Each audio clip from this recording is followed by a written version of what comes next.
Well, hello, everyone, and welcome to a new episode of Morning Nonsense. I hope everyone is doing fantastic. I hope everyone is doing absolutely wonderful. Absolutely wonderful. Here we go. Here we go. Let's see here. The shampoo tester. Thank you much for the two. Happy 420. Yes, ladies and gentlemen. Hello, chat. Hello, chat. Yes. I hope you're all having a fantastic and wonderful 420 2020. Hope you're all having a very, we'll say, relaxing day to begin with. Very relaxing day. Very laid back, you might say. So everyone is having a very relaxing day. Welcome, everyone. Welcome to the chat. Welcome. We have some interesting things to go over today for morning nonsense. I think. I think you'll enjoy it. If you're not having a relaxing day, I hope this will help at least a little bit. A little bit. I hope everyone is staying safe. I hope everyone is checking everything for making sure that whatever you might ingest today is safe and it came from someone who is also safe. And we'll get right into it. We'll get right into it, ladies and gentlemen. We'll get right into it, chat. We'll get right into it. Anyway, let's see here. So, unfortunately, yesterday we started off with the Doki Doki Literature Club. Yesterday, that's when we did it. We continued it. Unfortunately, YouTube bots are hungry. Everyone, YouTube bots are hungry. So what happened was, we went through it. I was playing Doki Doki Literature Club. It was fantastic. And then YouTube decided to cut it off because of some music in the game for some reason. So it's back up again. If you didn't know, if you didn't go back and check, it is back up. I managed to appeal it, it was the appeal was granted almost immediately because they it was obvious that it was fair use. I mean, people play this game all the time, but it did go down because of YouTube bots, at least for a little while. But it is back up if you're interested in seeing what we have so far before YouTube sniped us out of the sky, sniped us from heaven. Let's see here. Let's see, Dr. Crow. I heard of this awesome comic. I thought you might like it, called Dr. Alpha Miracle Child. Go check it out. Oh yes, everyone, go check out Dr. Alpha Miracle Child. We are almost to 39,000, which means that we'll continue our video game journeys. It's getting pretty close actually. We're at 38,640. Let me go ahead and pull this up real quick. 1 second, chat. Here we go. And here it is, Dr. Alpha, Miracle Child, graphic novel. Available still on Indiegogo. We're at 38,640. And something else is coming down the pipeline for this book. For this book, something big, something huge. So you can find the link in the description if you'd like it. But we are close to almost to 39,000. And once we hit 40,000, every single backer in their copy, whatever it is, even digital, physical, or both, it'll add on an extra story at the end. It'll add on an extra short story at the end for no additional cost or anything like that. Just everyone will get more content. It'll unlock more content for everyone, which is always good, always excellent, always a good deal. I think. Who doesn't want additional content? I know I want to give it to you. So let's see here. Rocket Insano, thanks for $1.99. Appreciate that. Remember, if you puff, do not pass. Stay safe, everyone. Yes.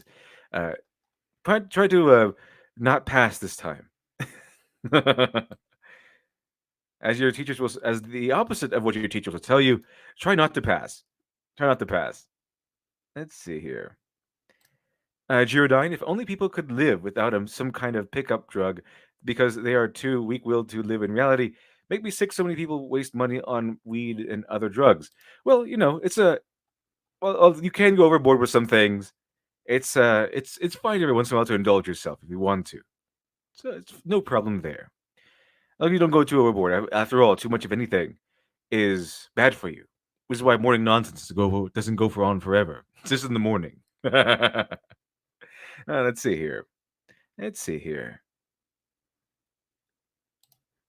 Speed Osher, no additional cost. Yes, no additional cost for the additional content. All Dr. Alpha Miracle Child has to do is get to 40K, and everyone gets a free extra story. Just add it on. So it's good for everyone, I think. And my artist is willing to do it. My artist is excited to do it. I'm excited to do it. All we need to do is reach 40K, and we'll be there, chat. We'll be there. So almost did. We're almost done. I see. Nef Champion, you missed the Smudcast brainstorming stream.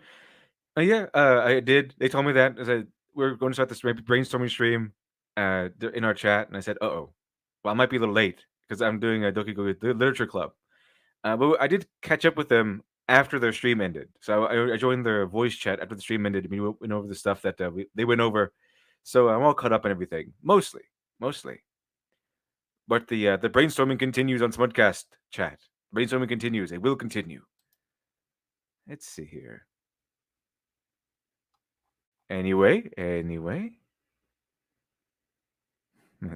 Hello, Gary Stu. That literature devil, that amazing other me. Yes, Gary Stu is visiting us from the game from Doki Doki Literature Club. He is the character from our game, visiting us in the chat. Welcome, Gary Stu. Welcome, Gary Stu. He's our walking, living avatar from Doki Doki. Hex Harper, gaming. Get your kids addicted, and they can't afford weed. You can't afford those drugs if you've spent all your money on the drugs already. Now you can't afford it anymore. Let's see here. Anyway, let's go ahead and start off with some nice, delicious, juicy celebrity culture. The celebrities being celebrities. By that I mean celebrities being awful human beings again. And this time it's the Yellow Flash video. He articulates it so well. And this time it's our beloved Patton Oswalt. Patton Oswalt is awful. He's just a terrible, terrible person. He's just awful. I don't know why. I'm pretty sure I know why. He might have been actually I don't know why. I don't know why he's so awful, but he's one of those spoiled celebrities who doesn't understand the common peasant folk, who doesn't understand why people who work for a living are angry. And why can't you just all stay inside and order takeout and live in your $1 million mansions like I do? Yeah. So let's check it out, Chad. Let's see what he has to say. What's going on, everybody? It is April 20th. It is a Monday. Hope you're staying safe. Hope you're doing well. I want to talk about something that I think is pretty interesting. That's, where celebrity culture going to be after everything that's going on, kind of settles down? Where is it going to be? Because these people continue to make fools of themselves constantly on social media. Yeah, celebrities were awful to begin with. Like the Hollywood celebrities were just trash to begin with before this whole pandemic came out. Then the pandemic came out, and they got worse. They just wouldn't stop, or they got worse. Straight up got worse. It's awful. So what are they going to be? People were just enjoying ingesting all the Hollywood stuff.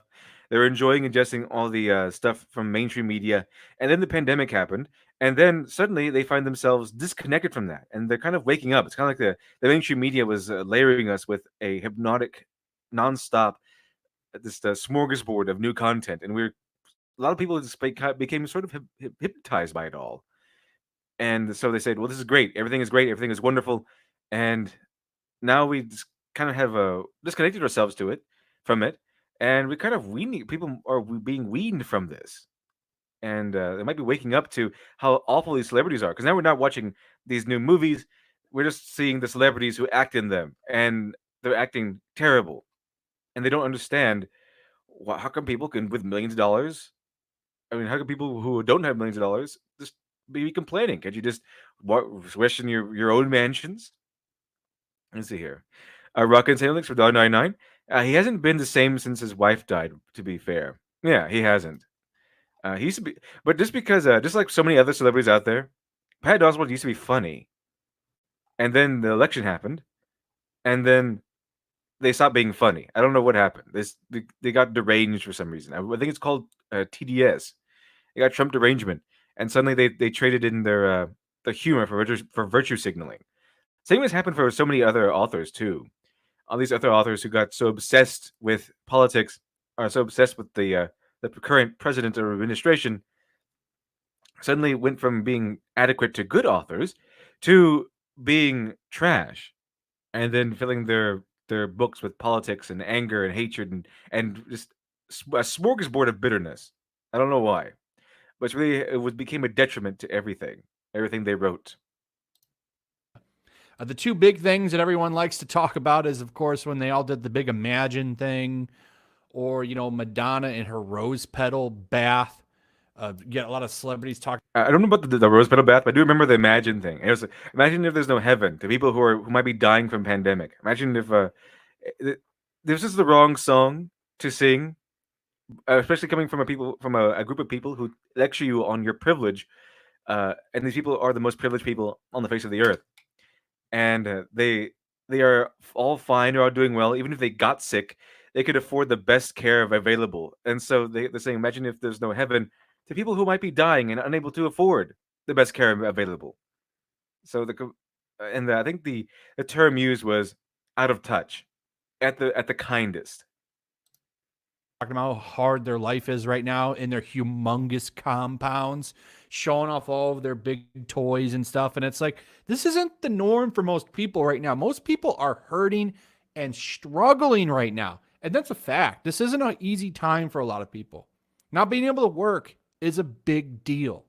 Okay, a lot of people are running out of. By the way, Yellow Flash went over a Ricky Gervais video. I think we covered it a little bit last episode. But just to give you an idea of how these celebrities are acting, they're saying that their lives are terrible, their lives are ruined right now, mainly because they are now stuck in their homes, having to deal and take care of their own children. Because now they have to homeschool their own children. Poor celebrities. They're stuck in their giant mansions with their millions of dollars, swimming pools filled with money, now having to suffer the indignity of having to school their own children. Of cash and really hurting. So the differences between your lifestyle and a celebrity's have never been on such display, because these people, they don't They don't seem to realize it because they're out of touch, right? That's a big thing. And a lot of them just look down on you like a peasant. Okay, they look at you like you're scum. It's how good are you to be my fan? How good are you? Are you good enough to be my fan? Basically, is their attitude, and it's really been showing. And This is true. Are you good enough to be my fan? Is the mentality of these celebrities? And they say, well, who'd you vote for? And what are your politics? If you didn't vote for, if you don't have my politics, then obviously you're an istophobe and a Nazi. And they will curate their fan base based on the fan base's politics. Where we heard that kind of mindset before, Chad? I wonder where we've heard that kind of mindset before. Is it the comic book pros? If you don't like my politics, don't buy my book. Don't buy my book if you don't like my politics. If you don't like my politics, don't buy my book. Yeah, there it is. There it is. If you don't like my politics, don't buy my book, is what they say. So it's the same mindset. They become so arrogant, so full of themselves that they just see you as the burden of greatness has switched. So it went from the producers and celebrities trying to earn your trust, trying to earn your business or your loyalty or your affection with the product that they produce, and it's gone from is the celebrity good enough? Is the creator good enough to are you good enough to buy their stuff? Are you good enough? Are you worthy of purchasing their product? As if there's some guru sitting on top of a mountain and you're trying to earn their product. You're trying to earn the right to purchase their product with your hard-earned money. And this is like it's like the student goes to the mountaintop and tries to earn the right to be taught by the teacher. Teachers are supposed to be these major teachers are supposed to be really picky, really choosy on how they choose their apprentices. And but celebrities, they're not teaching us anything. Okay, they're not teaching us anything. They are trying to sell us something. Trying to sell us their acting skills. They're trying to sell us their movie. They're trying to sell us their comic book. So the are you worthy the are you worthy dynamic is really the wrong dynamic to push onto customers.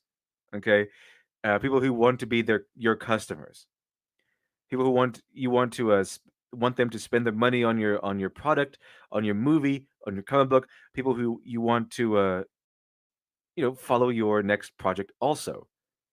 So that's the wrong idea. And but the celebrities and comic book pros, they've adopted this idea as if they are on top of the world, they are better than everyone else, and that they can tell you and dictate to you whether or not you're good enough to use your hard-earned money to purchase their product. That's their mindset. That's their mindset. I really wonder where celebrity culture is going to be in a couple of years. And it's really on display right here. As once again, another celebrity decides to tell you to shut up and shut your mouth and stop worrying about things, you trashy, trashy peasant. That's pretty much what comes out of his mouth. That's how he sees you. Like most celebrities, they see you. That's how most celebrities see us, chat. They see us as these peasants that just won't stop complaining. Why can't we all just stop complaining and live in our own multi-million-dollar mansions? And even though J.K. Rowling has fallen out of favor with the SJW crowd ever since she came out as, I guess, a TERF or something, she still has that little background there where she demanded that the peasant folk, the simple peasant folk, take in refugees into our homes. And my homes, I mean each and one of our houses, because I'm pretty sure most of us don't have multiple houses or mansions we live in. When J.K. Rowling was presented with this, when it was pointed out to her that, hey, are you going to take in refugees into your houses, your multi-million dollar mansions? She said no. She said no. She didn't have the space. If we are supposed to have the space, J.K. Rowling, you definitely have the space. Let's see, Neff Champion. We don't care what their politics are. We care about if your writing is any good. Exactly. And just don't force your politics down our throats, like Stanley says. If you have politics in there, it's going to be in the background. It should be in the background. It should be part of the backbone, not up front. Okay, not up front, and definitely not dictating to us what we should and shouldn't believe. Like I always say, if you're going to put in politics and you want to show the good side, maybe the bad side, and if you're going to show a side, a particular issue, a particular polarized issue of politics, then you're not supposed to show us that it's bad. You're supposed to show us that the maybe the viewpoint that you are against is the extremist view. Like it's when it goes too far. Okay, when it goes too far. So it's not this issue is bad, therefore I'm going to have the villain be this person, and therefore this villain holds this issue, therefore this issue is bad, right? So this issue is bad, therefore the villain, the person who believes it, is also bad. That's their mindset. What should be is that this issue I disagree with, and the bad guy holds the extremist end of that issue. So like I as this political activist or the person trying to convince you of the bad side of this issue can show you the bad side of the issue as the way I see it, give you my perspective. Girodine, actors aren't selling us anything. It's the directors who made the movie that's selling the movie. Actors can be replaced. They don't matter and they don't own anything. Yeah, that's true. They can be replaced and they aren't as important as they think they are. They are definitely not as important as they think they are, especially if they don't want a capitalist society. Capitalist society is why they have millions of dollars because they're not necessary for society. They aren't. They are a luxury. They are the luxury equivalent of people. Or the people equivalent of a luxury. We don't need actors. We need stories. We need the stories they're trying to tell us, but we don't need the actors specifically. And I see a Clack Axe. I hope that these pinhead mainstream dopes wake up during the pandemic and realize that celebrities have flaws just like the rest of us. Yeah, they think that they're flawless. I think that they are absolutely perfect and at the very least better than all of us. Let's see here. Alex Halo, thanks so much for the 2. Appreciate that. Celebrity are a bad civilization. Fate meme. Oh, okay. I'm pretty sure we'll get to fate eventually, chat. I'm pretty sure we'll get to fate eventually. Let's see, a teleperson. Comic pro celebrity. If you don't like my politics, don't buy my products. Customers. Okay. Sales dropped dramatically. Comic pros. Surprised Pikachu face. What? What do you mean our sales dropped? All I did was tell people who, if you don't like my politics, don't buy my book. Okay. We won't buy your book. Sales drop. All I did was chain block thousands of people on Twitter, thousands of customers. All I did was it was ostracize and alienate thousands and thousands of paying customers. What could have gone wrong? Rocket Saino, thanks for $1.99. Appreciate that. We don't believe in a God. Being wrong hurts. Yeah, it kind of does, doesn't it? Okay. There's no one to blame anymore. There's no one to blame anymore, which is one of the reasons why I think so many artsy types, quote unquote artsy types on YouTube, like to defend the Last Jedi because they don't not to defend the Last Jedi. They don't believe in objective criticism because if they believe in objective criticism, then the criticism they receive might mean that they did something wrong. If it's all subjective and art has no objective criticism, then it's just your opinion, man. Like the artist did nothing wrong, and it's just the critic who's at fault. So it shifts fault from artist to critic. So and they can't have that, chat. They can't have these artiste types they can't hold blame. So of course they're going to toss away objective criticism because if they didn't, then sometimes it might be their fault. They can't have that, chat. They can't have that. You as a piece of trash. A quick little note here: Patton Oswalt worth $14 million. Quite a bit of money. Quite a bit of money. So he's doing just fine right now. I know a lot of people are struggling, but Oswalt here doing just fine. Plenty of money, doing okay. So unlike most people who are wondering where they're going to get their next check, how they're going to pay for their next meal, Oswalt here has a mountain of money. He's not worried about it. Just showing how to touch these people are. So once again, he decided to mock people who are a little upset and wanted to take to the streets and protest. He decided to call them filth. He said this, and Frank spent 2 years hiding in an attic, and we've been home for just over a month with Netflix, food delivery, and video games, and there are people risking vital death by storming state capitol buildings and screaming, "Open Fuddruckers!" Yeah, chat. Well, why can't you just all stay in your $1 million mansions and just eat off of your millions of dollars you have in the bank? Why can't you just do that, chat? Why can't you just sit back and relax like everyone else and stay safe? Because obviously you all have infinite money also. It's obvious, isn't it? Welcome, Glib. Welcome, Glib. Welcome to the chat. Thank you much for the two. Appreciate that. Of course, Cis Black Devil is against SJWs. Of course. Obviously. Appreciate that. Thanks, Glib. Yeah, so Pat Oswalt just can't understand why normal people who don't have millions of dollars in mansions, why can't these people just understand that there's a pandemic going on? How come they're all complaining about not being able to work anymore? Why is that, chat? Maybe it's because is it because that they're running out of money? Is it because that they can't really hold out for weeks and months without getting new paychecks in? Is that possible, chat? You think that's possible? Maybe it's possible that some people can't survive without new money coming in, without more money coming in, and that with these jobs shut down for the pandemic, they can't earn a living anymore. They can't just take a vacation as you seem to be doing, Pat Oswald. They can't just be sitting on their couches anymore with electricity out and playing video games. Okay, you need electricity to play video games most of the time. Okay, okay. And food also costs money. You can go to grocery stores. Grocery stores are open, Pat Oswald, but you still need money to afford it. And after a while, okay, you kind of run out of that stuff. It's for most people that had Oswald, it's a finite resource. So I don't think the people who are clamoring for clamoring for the jobs to be reopened so they can earn a living, I don't think those people are filth, Pat Oswald. I don't think these people are filth. I think these people are regular people who don't have the luxury of multi-million-dollar mansions and millions of dollars in the bank. He got roasted for this, by the way. Little string of tweets here. Like this guy, rich fat guy sitting on a mountain of cash tells you jackasses to suck it up.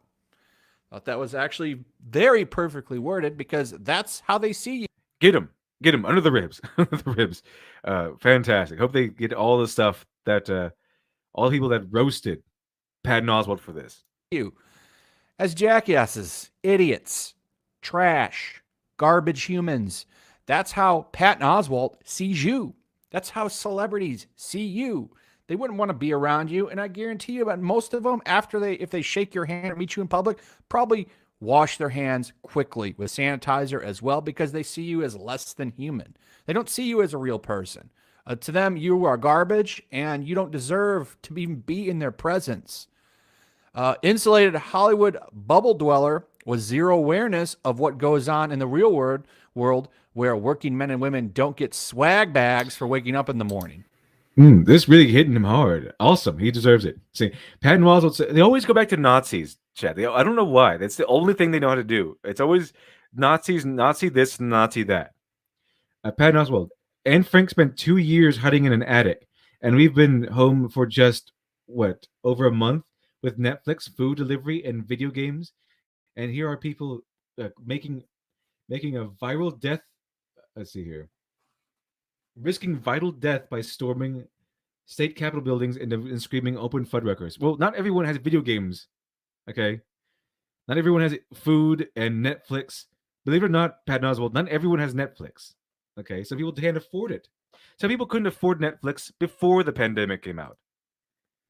Because your privileged life is doing fine, because you're doing fine in your privileged little life, does not mean everyone else is. Okay, they can't get out of the bubble, chat. They think everyone is rich. They think everyone has the money to do this. No. Some people were working paycheck to paycheck. Some people were working. Maybe they had a little bit of money left over, but maybe it's all gone now, and they had families to take care of, families to think of. And yeah, maybe the $1,200 worked. Maybe the $1,200 helped, but it only helped. It didn't solve the situation. Hey, Dr. Crow, unlike Anne Frank, we're not hiding from a group of people who want to kill us. Yeah, we're just running out of resources in our houses. So, yeah, maybe they can't. If they could afford Netflix, maybe that's running out. Maybe they can't afford electricity anymore. Maybe they can't afford food anymore. Maybe they're trying to prioritize. There's a reason why. You ever thought about that, Patton Oswalt? There's a reason why. Okay, people are risking death, knowingly risking death, and demanding the jobs be reopened, the economy be reopened, that America be reopened. There's a reason for that, Patton Oswalt. Have you ever thought about that before? That there's a reason people face death and contracting the pandemic for the chance to earn a living. It's because they're running out of money. It's because they're getting desperate. But I guess you can't understand that, Patton Oswalt. You're too busy staying in your multi-million-dollar mansions, feeling sorry for yourself, feeling superior to everyone because you have all the creature comforts you can ever possibly imagine and all the money in the world to rest upon, and while everyone else is clamoring for pennies at this point. There's another response somebody had for him. Here's another one. Some of them work at Fuddruckers or places like it. Not everyone can afford the luxury of staying home, ordering takeout, and watching Netflix for 2 months. We can't all be wealthy, overrated comedians. He's getting skewered here, and I absolutely love it. I don't like It's Patton fantastic. Oswalt. This isn't his first time making jackassery comments on the internet. He does it all the time, like most celebrities. Okay, I really don't even find him that funny, but he's managed to make some money. Obviously, some people do find him funny. Nip Champion. There are also people who don't want Netflix either. Yeah, I still have Netflix, but they've done some really strange things. Netflix can do whatever they want, but they kind of been. It's already a meme by now that if Netflix is going to adapt something, they're going to make their own version of it. It's probably going to be really woke and really bad. There's always that with the anime version, the Netflix version. The anime version looks really good.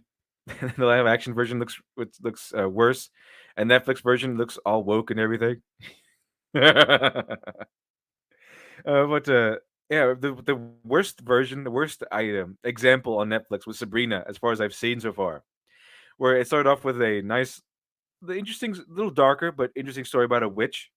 It's a little darker version of they may put more witchcraft in Sabrina, and then what 5-10 minutes into the episode they're talking about I don't know feminism and opening up women's rights and stuff like that. They're basically become activists 5 minutes in. This was a show about witchcraft and stuff, and about a young witch trying to earn her way, trying to earn her powers. No, apparently not. They couldn't hold back their true intentions. Chat. It couldn't hold it back for about 5 to 10 minutes. It immediately went into non-binary stuff and current social issues and trying to shove it down our throats. And the bad guy was an extremist feminist and who convinced everyone about feminism and everything. It was about a witch. I thought it was about witchcraft and stuff. Can you save the feminism for later, or not have it in there at all, or not at least not be overt about it?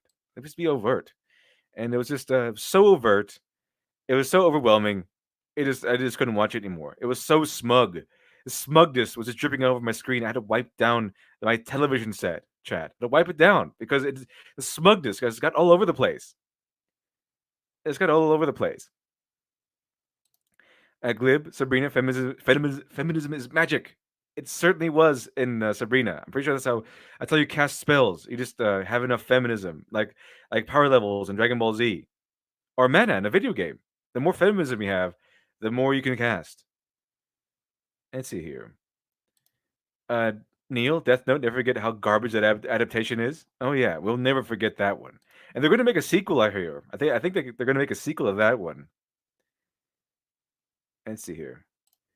Nif Champion. I watched the original Sabrina. It was way better than what you are describing. Yes, it was. It was. I can tell you for sure. And the original Sabrina, the Teenage Witch, was vastly superior to the one we have on Netflix. And it wasn't as dark.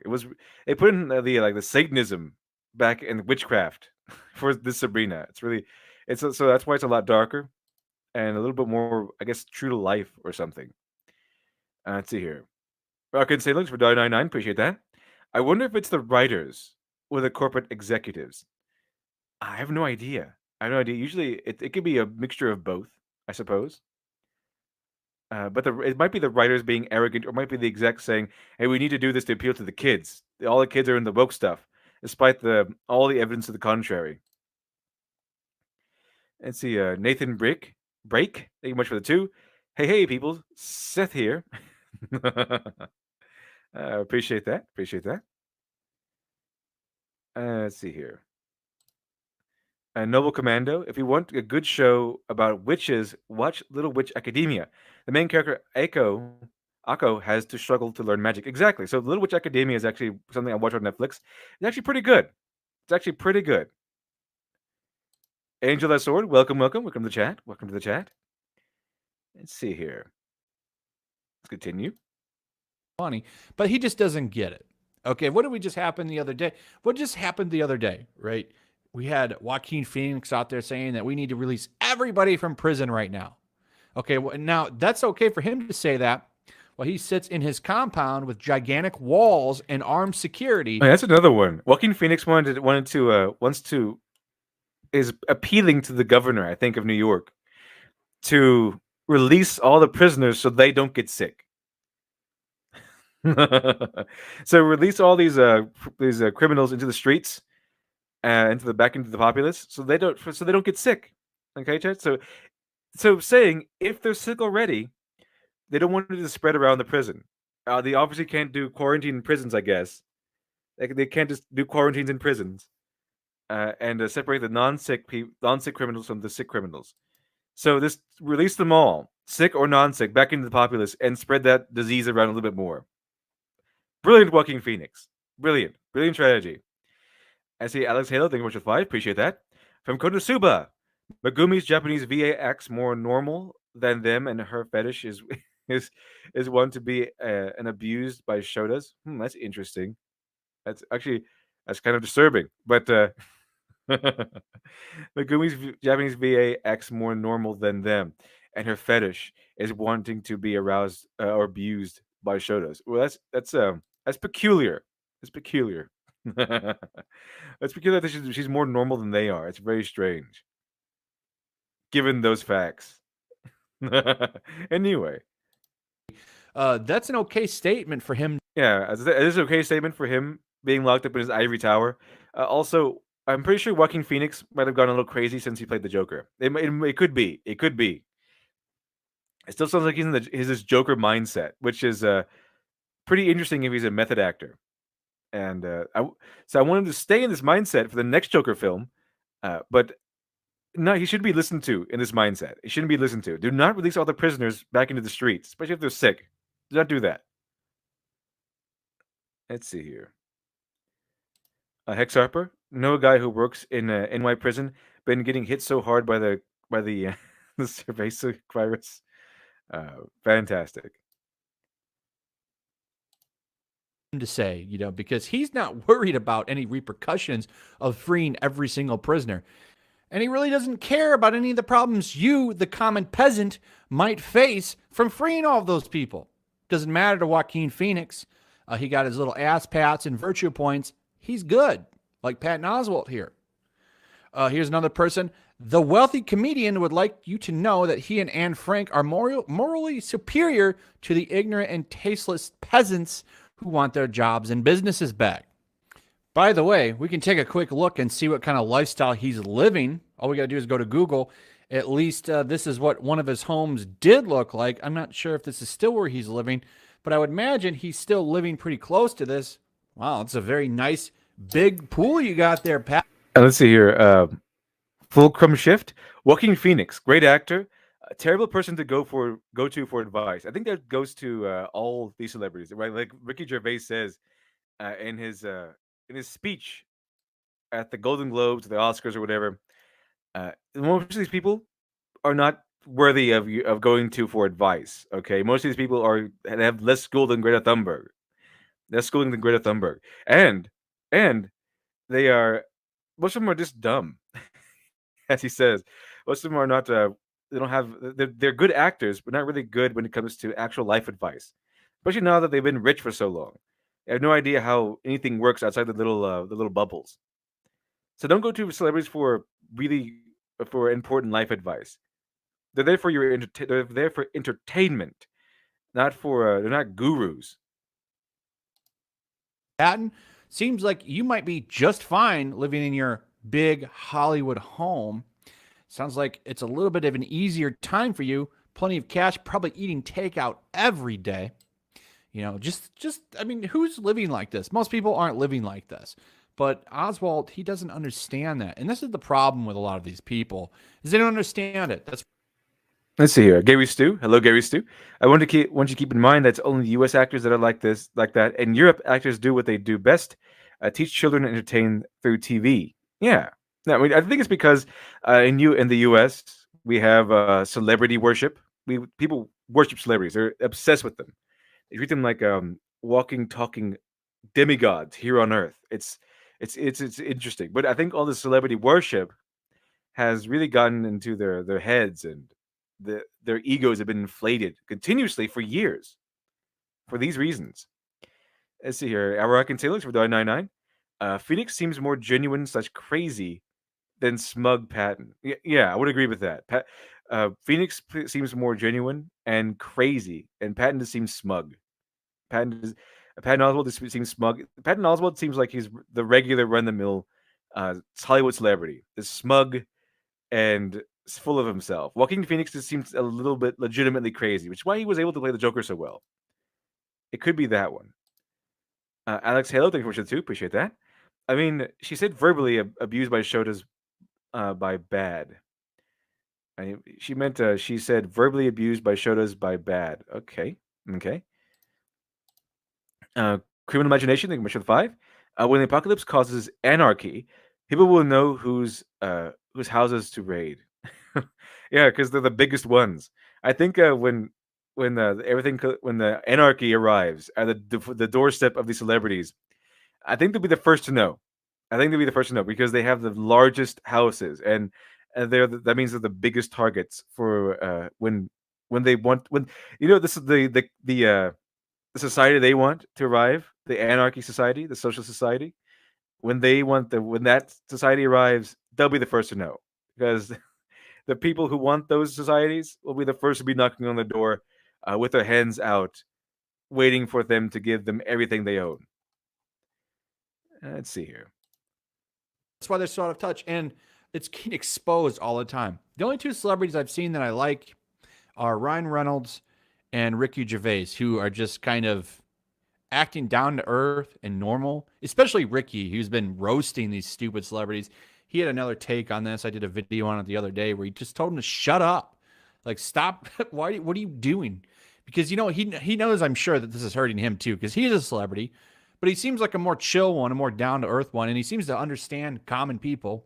He made it pretty clear in his interview. Yeah, the two things that Ricky Gervais and Ryan Reynolds have in common is that they've been bashing other celebrities. They're celebrities, they're very popular celebrities now, especially Ryan Reynolds, and Ricky Gervais kind of got more popular because he's bashing celebrities. But the thing is, they both of these celebrities, Ryan Reynolds and Ricky Gervais, they have gotten some notoriety because they are being the voices of the people by bashing these Hollywood celebrities. This nonstop, and they're being genuine about it. They're not being meaner than they have to. They're just being honest and making fun of how arrogant and smug they are, and they have won the love of the people for doing just that. And Tyler Preston, you make an excellent point here. Even demigods in mythologies had to earn humility and compassion from hardships. Yeah, the 12 labors of Hercules. There's a reason. Did you know that he went under those 12 labors? He went under those 12 labors for a reason. And Hercules also was known for killing his wife in a fit of rage because he was cursed by Hera. Well, I mean, as Heracles, not Hercules exactly, but Heracles. He was cursed by Hera and underwent a path of redemption. That's one of his major arcs of Heracles. And say, Angel That Sword, did you rewatch Joaquin Phoenix's acceptance speech? I mentioned he was discreetly calling out cancel culture. Was I wrong about him, or was the one time he was right? I never rewatched it yet. I knew I was ahead on my list to do so.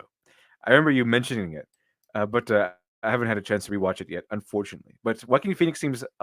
This is why I was surprised by him wanting all the prisoners to be let out, because Joaquin Phoenix seems a little crazy, maybe a little bit smug, but he's always seemed a little better than the rest of the celebrities in terms of personality. So I have to rewatch that. And see, Rock and St. Alex for $9.99. Appreciate that. A good story is World War Z about a raid on a mansion. Yeah, yes, World War Z is excellent. Excellent. Oh, read World War Z. The author of World War Z, I think his name was Max Brooks, I think, if I remember correctly. He is pretty smug. He seems very full of himself, and he's a self-proclaimed zombie expert. but the story he wrote was pretty good. It was pretty good, I have to say. The book, anyway. The book is better, way better than the movie. I don't know why the movie turned out the way it did, but the book is pretty good. So I would suggest reading the book rather than watching the movie World War Z. Let's see here. Anyway, Interview that I covered that he came from nothing, and he seems to understand that most people don't have anything near the level of lifestyle these people like Patton Oswalt have. You know what I'm saying? So, got some more here. The only thing worse than rich celebrities sitting in their mansions telling everyone to stay home is rich celebrities crapping on people who want to go to work so that they can feed their kids. Pretty strong statement right there, I think. The worst human being on the planet speaks. JC, could you be more detached from humanity? So, yeah, I agree with all these takes. And I don't know when these people are going to get it. When are they going to understand that people are sick of their takes? They're getting sick of them looking down on them. And I do wonder how is this going to affect the future of movies? And I don't know about you, Chad. I'll ask you this, Chad. Do you feel tired from all these celebrities? Do you feel tired of all these celebrities looking down on you, looking down on us from their ivory towers, trying to tell us how to live, trying to tell us how to live our lives, and how to tell us how we should be thinking and how we should be living, how we should be upholding moral values? I know I am. I know for certain. I know for very certain that I am. For certainty. Let's see here. Let's see here. See, I see Adam Post in the chat. Adam Post, welcome, Adam Post. Who said zombies? I did. I did. We mentioned zombies here. World War Z is a pretty good book, and so is College of the Dead by Adam Post. It's still available on Indiegogo, I believe. If we want to check that out. Let's see here. Clackax says, I'm in the UK, and even here, US celebrities are worshipped like gods. It shows their huge influence in the world. I don't know. Being good at acting and having money or something. Yeah. I think it's because they have really good PR systems. They're marketed very well. And they become regular faces and familiar names because they're often asked these questions. How do you feel about global warming? Even though nobody really cares, except for the people who already agree with them. Other people who care. Let's see here. Tyler Preston, what god in Greek mythology isn't a total piece of shit? Only the Hades, the god of death. Yeah, I mean, all the ancient gods, they all have interesting personalities, good sides and bad sides. Matthew J. Nimnall, the problem is the celebs we speak to, the people lose Hollywood favor and fade. Problem is the celebrities who speak to the people lose Hollywood's favor and fade. Remember Denzel Washington? Huge, and then just kind of faded. Yeah, Denzel Washington actually came out against the narrative. He said he came out against the media, and suddenly there was no more Denzel Washington in the media. He said he basically called the media fake news. The media wasn't about the truth anymore. They're about being first. That's essentially what he says. So they'll be willing to push a false story or a faked story as long as they're first, and they won't look into the story. They'll just push it. They'll push it, regardless of the truth, looking for views and clicks and eyeballs on their stories, not necessarily looking for the truth. And suddenly there was no more Denzel Washington in the news. I say Rocket Sailor for $1.99. Don't admire the computer, admire the programmer. Yeah. Admire the one who made the device, the secrets they instilled in there. Very good. Very good. and culture. These people are becoming more obsolete every year as social media grows. Celebrities are just becoming less and less valuable to people. And I think the day that people finally wake up and realize that these people are a bunch of jackasses will be better for the country and be better for the world. The world would be better if these people would just go away. And I do think that that's going to happen because I don't think the world would be better exactly if they went away. I think the world would be so much better if they learned some humility.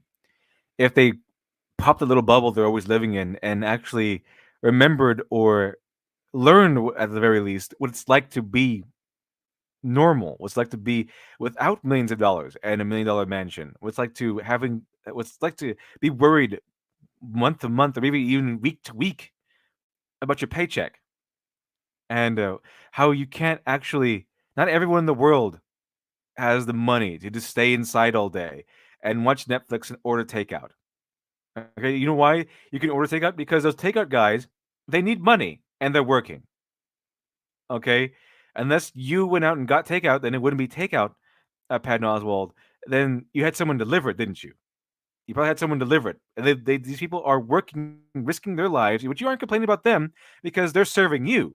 They're feeding you, Patton Oswald. But so they're fine in your eyes. It's not they've done nothing wrong with going to work, and they risking their lives in the pandemic for the same reasons the people you called garbage and filth are risking their lives during the pandemic, because they need money, because they're not filthy, stinking rich. They don't have infinite money and $1 million mansions to lounge around in. Okay, Patton Oswald, there's a reason why these people deliver food to you. They're not doing it because they like you. They're doing it because they need money. But they're fine in your book because they deliver you food. Get off your high horse, Patton Oswald. You're no better than anyone else. Hex Harper, thank you much for the 5. Appreciate that. It is our job. It is our job as celebrities to read the newspapers and then repeat what we read like it's our own opinion. Team America.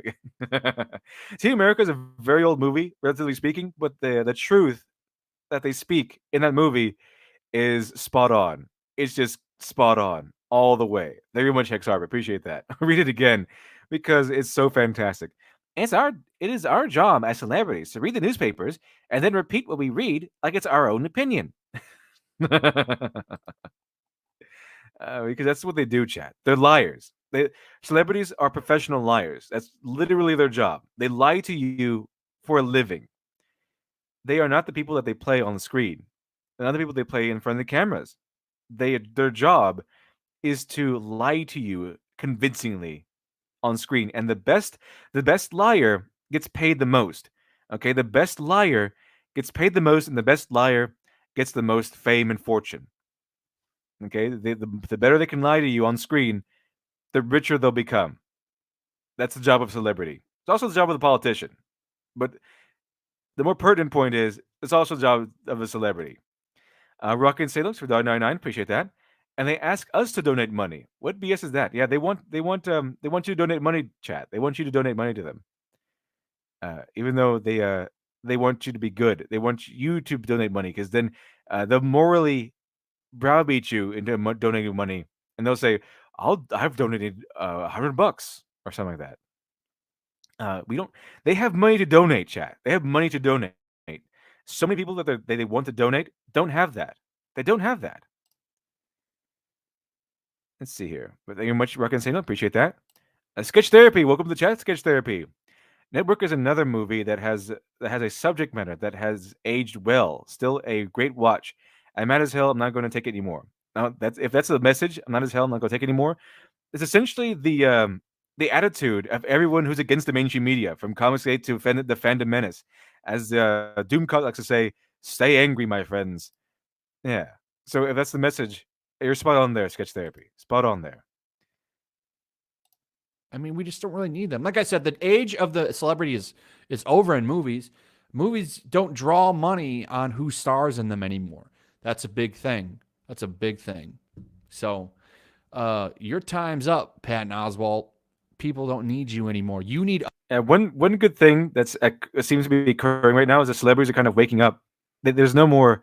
They're stuck in their homes, so they don't have the social circle to pat them on the back anymore, to help boost their ego. Now they're stuck at home, and they're having to interact with the fan base that they have been morally browbeating for years, and they aren't really liking it, are they? Us more than we need you, and I can't wait for the day when you just go away.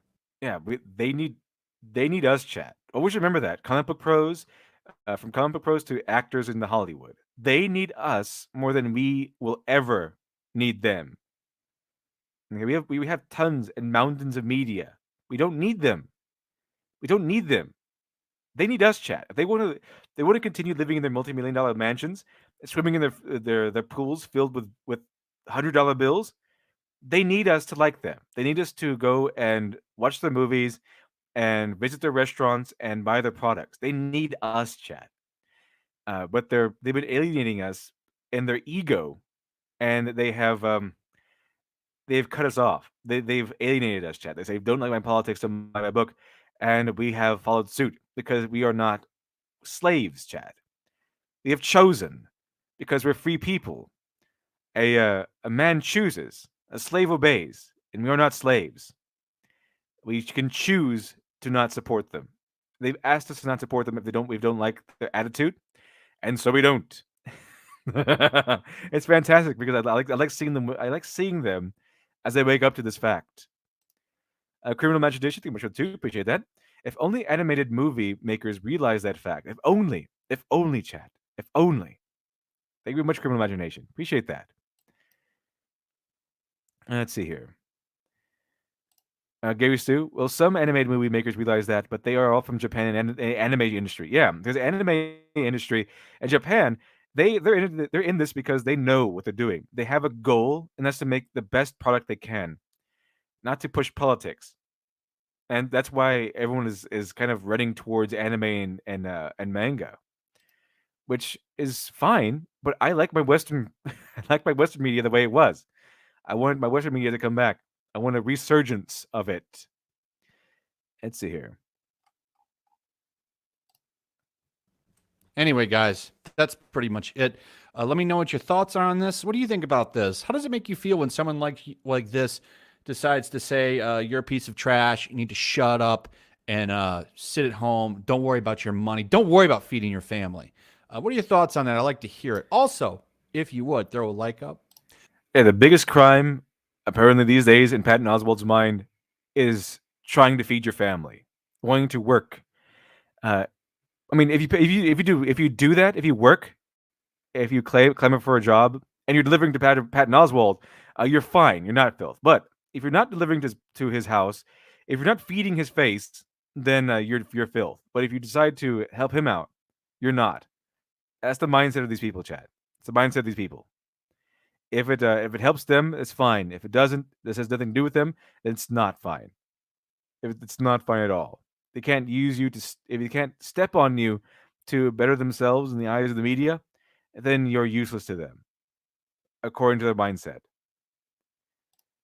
Claw Clackax. I think celebrities are realizing they need us because the spotlight isn't on them for once, which suffices to say hasn't happened much before. They always had support from normies. Yeah, they did, but now everyone is kind of waking up. It seems, and it's pretty glorious. I have to say, it's pretty glorious. Jazz V, morning chat, morning Jazz V. Are we having a fantastic 420 2020? Okay, so that's Gil Flash's video. Celebrity nonsense is always fun to go over, especially when they're getting roasted for that nonsense. And they can't get roasted enough, chat. In my opinion, they cannot get roasted enough. But here we go. I have another one over here. I have another one over here. Another Yellow Flash video, and he covers something horrible that they're going to do with Spider-Man. If anyone remembers what they did to Nick Fury during Captain Marvel, where they kind of ruined Nick Fury as a character. They just made him like a Captain Marvel's step stool, and they ruined him so that Captain Marvel can look better in her movie. Well, it looks like they're going to do the same to Spider-Man. So let's check this one out, chat. Let's check this one out. What's going on, everybody? It is April 17th. It is a Friday. Hope you're doing well. Hope you're staying safe. So I want to start off with a couple of stories here that I've found today that I think are really worth talking about. Got some comic book industry updates, as well as some MCU news that I think is absolutely kind of hilarious, considering what their plans are. So let's start here. Captain Marvel 2 rumored to kick off new Avengers films. A new rumor suggests the upcoming Marvel Studios film Captain Marvel 2 will actually be used. Even after everyone clearly hates Captain Marvel, Brie Larson in general, and the huge backlash against the movie, even normies, chat, don't like the movie Captain Marvel. That even normies who have no stake in the game, who would readily love Captain Marvel as a movie. Even they are put off and said that Captain Marvel is too powerful. They just made her too overpowered. There was no stakes. If we're going to that, Angel of the Sword, people with pre-existing illnesses are the ones at risk.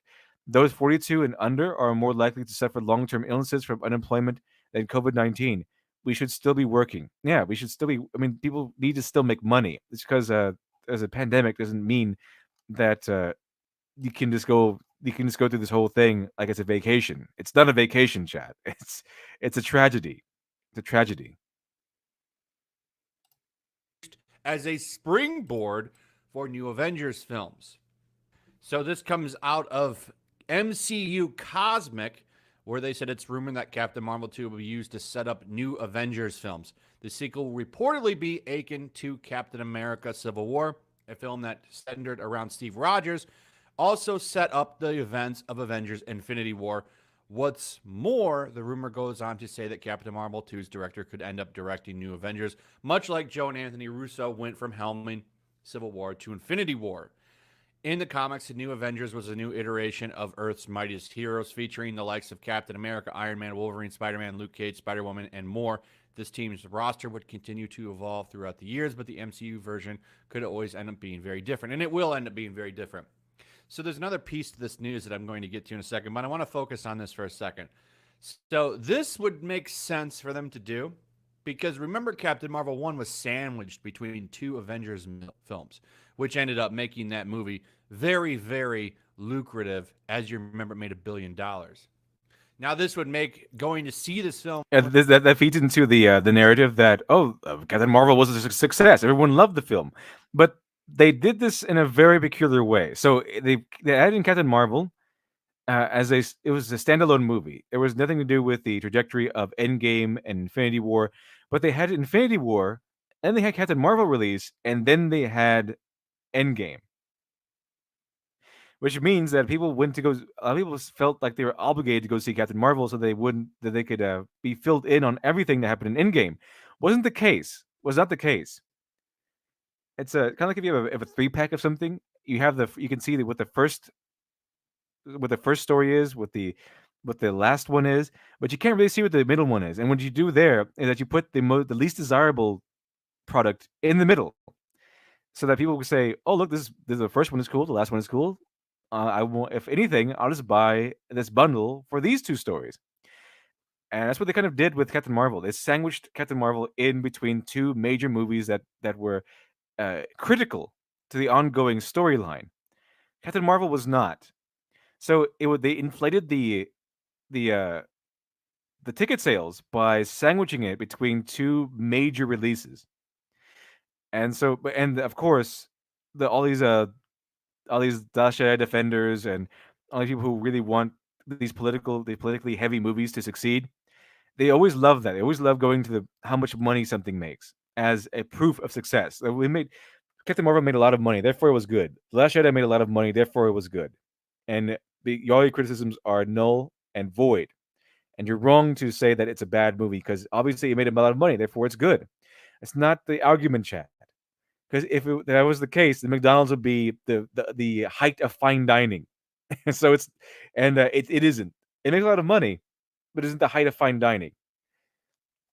It's trash. Okay, McDonald's is garbage. It is poison that they sell to you, but it still makes a lot of money.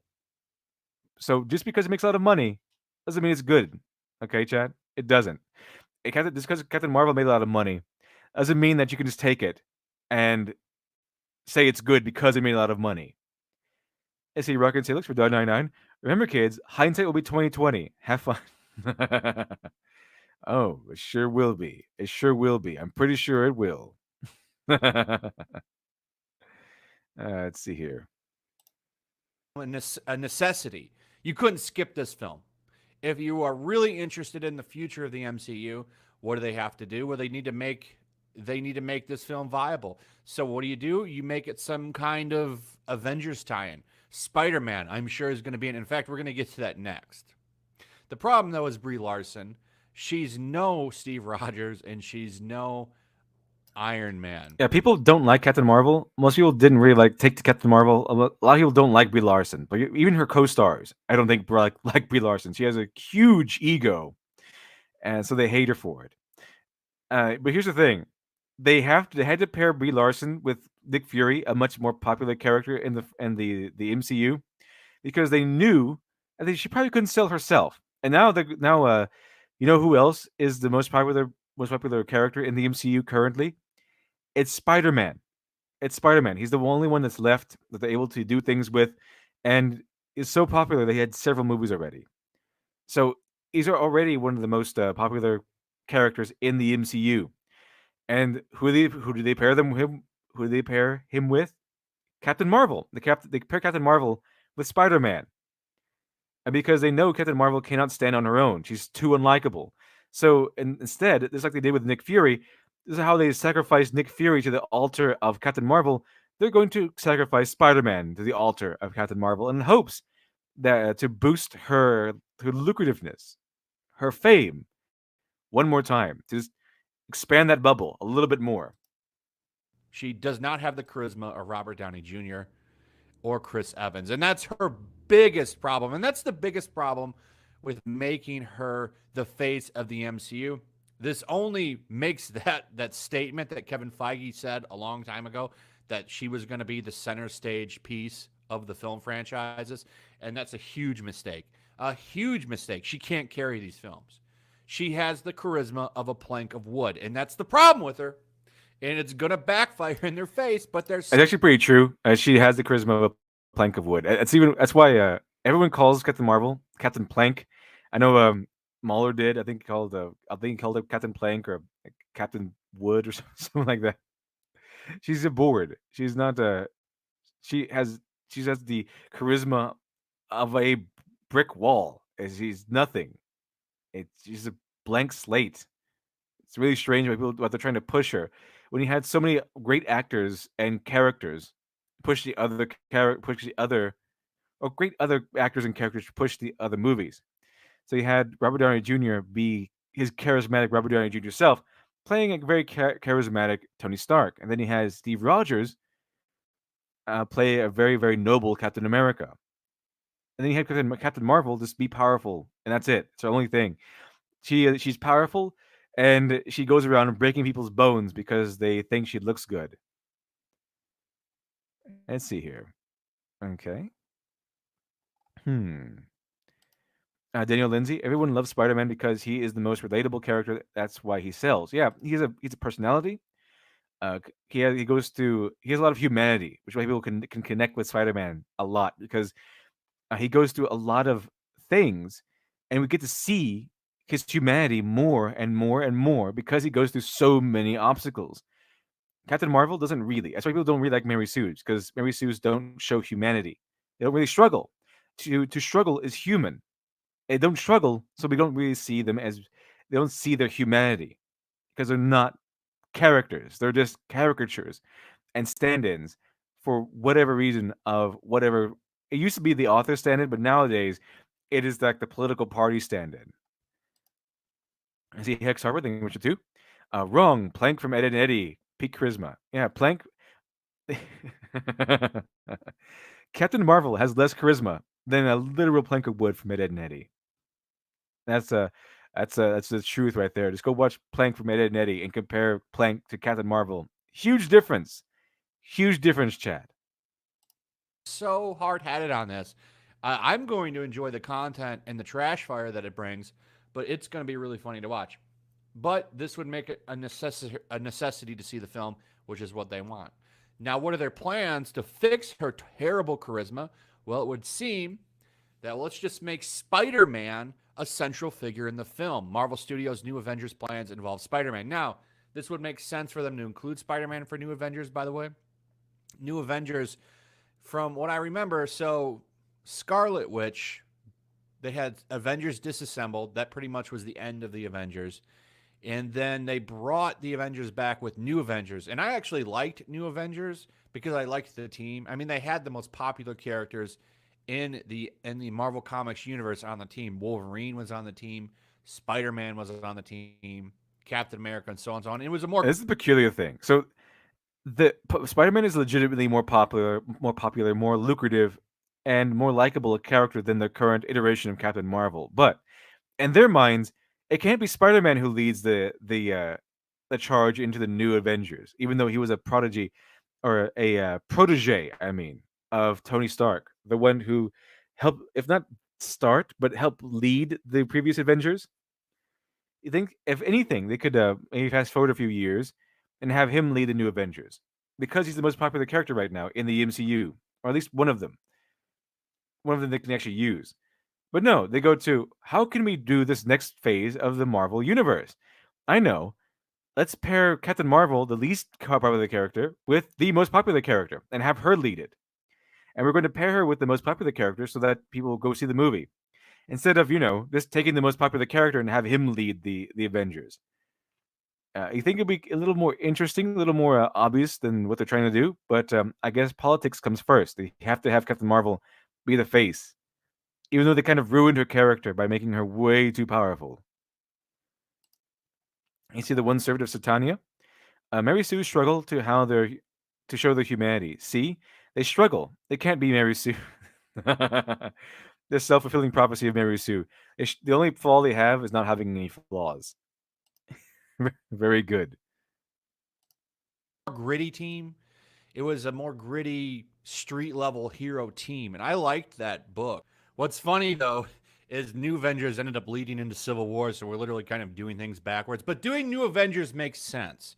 It would be a new Avengers, and you're literally going to build up to a new movie, kind of how they did with the first Avengers. You know, they had everybody in their own movies, and then it led into a new team. But the difference between this movie and the old book is Captain Marvel wasn't leading the team. So this is going to be an interesting development. Now, Spider-Man, I think, is going to play a big part in this. That's even part of this rumor that Spider-Man's going to be on the team. That would make sense. You kind of need him. Tom Holland's actually a pretty good actor and can kind of absorb some of her plankness. But here's what's probably going to happen. I remember everyone's favorite YouTuber, Doomcock, predicted this a long time ago. He came out and actually talked about all of this. How, Captain Marvel is going to take this big center stage and Spider-Man was kind of going to be there. So from what I believe, what they have right now with Sony is one more film and one more appearance in an MCU film. And I think they're going to mash things out. I think they realize they need Spider-Man, so they're going to do whatever they can do now to work with Sony. But that final appearance in an MCU film, I guarantee you, he's going to be in Captain Marvel too. And he's going to be her simp. He's going to be all about her. He's going to have a crush on her. He's going to worship the ground. Can you just imagine this, chat? I mean, he's kind of the way they portray Spider-Man is kind of a fanboy, right? He's like, "Oh, Mr. Stark, I love you, Mr. Stark," all that stuff. So can you imagine him they have to put someone in the movie. Captain Marvel and Brie Larson cannot carry a movie on their own. It's just not possible. And if they tried, they would fail because there's nothing there. It's just empty. So of course they're going to do what they had to do with the original Captain Marvel and then add in a character that everyone actually likes. And this one, if they add in Spider-Man, which is very likely, as Flash says, then they're obviously going to make Spider-Man the fanboy Captain Marvel. Oh, you're so awesome. You're so fantastic. He's gonna be a fanboy of Captain Marvel. He's just going to do whatever. He's going to be wrong. She's always going to be right. All that good stuff. All the good stuff. The Crew Imagination thing, which is two. I already know the plan. Replace Peter with Gwen. Yeah, that's probably going to be the course they're going to take. They're probably going to try to replace Peter Parker with Spider Gwen. He's going to die, or he's going to retire for some reason, or they're going to write him off the show, write him off the universe. They're going to give him his own raccoon to go off gallivanting across the universe with, and then they're going to replace him with Spider Gwen or something. Because if you saw Endgame, it was very, very clear where they're going to go, and they're going to go the way of Marvel Comics. So in their minds, they went, "Hey, look, Marvel Comics is failing miserably. Let's do that. Let's do what they're doing. Let's fail miserably. That's how you get to success, chat. It's failing miserably." according to these people. Like, I guess. Let's see here. Claw Clackax, MCU and Guardians 2. Don't be an egotistical asshole because you'll be a villain. Also, MCU, the character is the freaking best. Because she's an egotistical asshole. Yeah. It's different though, because she's Captain Marvel and she gets leeway here. That she walks down, they're literally going to turn him in to the ass of the movie. He's going to be a joke. He's going to be falling all over himself, chasing her around, trying to, white knight for her. That's going to be what they're going to do with him. And in essence, you'll laugh at him, and then maybe you'll take her more seriously. And I think that that's kind of the angle that they're going to go with it. Yeah, we've seen this many times. They can't pump someone up. Their mindset is not to just pump someone up. Their mindset is, because that takes skill and talent and good writing to pump someone up on their own. The only way they can pump someone up, a character they want to pump someone up, like the only way they can make a character look better, is not through talent and skill, because they don't have that. They don't possess any of that, and not through hard work, because they don't want to do that. They don't have the work ethic required to do so.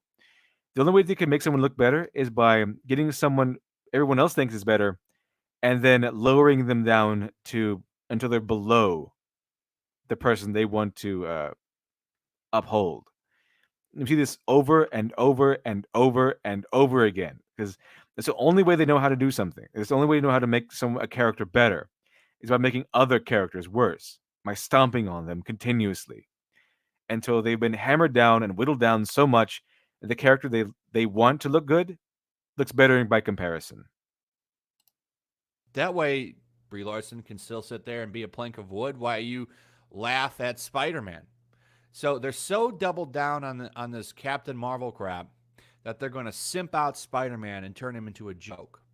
I guarantee you that's what they're going to do. And it makes sense with all the rumors that we heard up until now. And now we have this big leak coming out.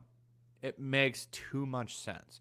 They know Brie Larson sucks, but they're so hard-headed, they're going to keep her around and make her the face of the universe. Well, why not just simp out Spider-Man? Boom. Perfect. And they'll just sell it to Sony. Hey, he's gonna be a lead character in the Avengers. You're gonna make more money with your movie, unless they outright buy him, which I don't know if they have the money to do that now with Sony. In case you don't know, there's a whole different kind of legal thing when it comes to the movies. Marvel doesn't own the right to their own character for a movie. So I think they'll be able to pitch it that way and it'll work. And you're going to see Simp Boy here pretty much fall around and lick all over Captain Marvel's boots, therefore making her a greater character and making him a lesser one. However, your eyes will be off of her being a terrible actress and more on him, which I think is the perfect diversion to make that character a little bit better. I mean, that's what they did with her in Captain Marvel 1. They literally surrounded her with good actors. Jude Law. I haven't seen Captain Marvel 1, but that seems to be the case. I did look into it. I haven't seen the movie, but I did look into it.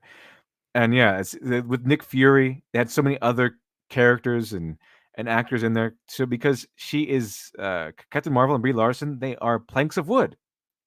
It's the best description of them, because they know that that Captain Marvel and Brie Larson, or Brie Larson's Captain Marvel, cannot uphold a movie on their own.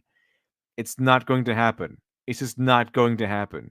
But for some reason, they don't see this as a bad thing. They don't see this as a bad idea that they're going to take someone who can't lead a movie series and they're going to make her the face and the icon of the new version, the new phase of the MCU. See, Alex Halo, thank you much for the 5. Give us a Spider Lolly as Spider-Man's sidekick instead of turning him into Captain Marvel. Yes, man. Spider-Man's sidekick. Give Spider-Man a sidekick. That'd be kind of interesting. Spider-Man doesn't usually have a sidekick, so that'd be kind of a new development. That would subvert my expectations. And they're all about that, I hear. Let's see here. Alex Rocket Insano, thank you much for the $1.99. Spider Simp. Whatever Captain Marvel says, that'll be his new theme song, chat. I think it'll be his new theme song. Appreciate that. But yeah, they're trying. They know. It seems like they know that Brie Larson and Brie Larson's Captain Marvel cannot lead a series, a movie, let alone a series. But they're going over. They're going through with this anyway. They're going as if she is the. They're just still going on as if she's going to be the lead, as if this is a good idea or something. It's kind of like having a. It's kind of like having your lowest selling comic book be the face of your entire industry, entire company. So if you have a if Batman started falling down, or if Wonder Woman sold the least comic books in your entire industry, and it's like making her the face. Okay, it's like going with the least selling, the least popular product you possibly own, and making that one the face and the lead, the spear point in your marketing and your business strategy. It doesn't make any sense. It's making your worst employee of the month every month, encouraging your other employees to be like that employee. It doesn't make any sense. It's clearly a bad idea, but they can't see that for some reason. Samuel L. Jackson.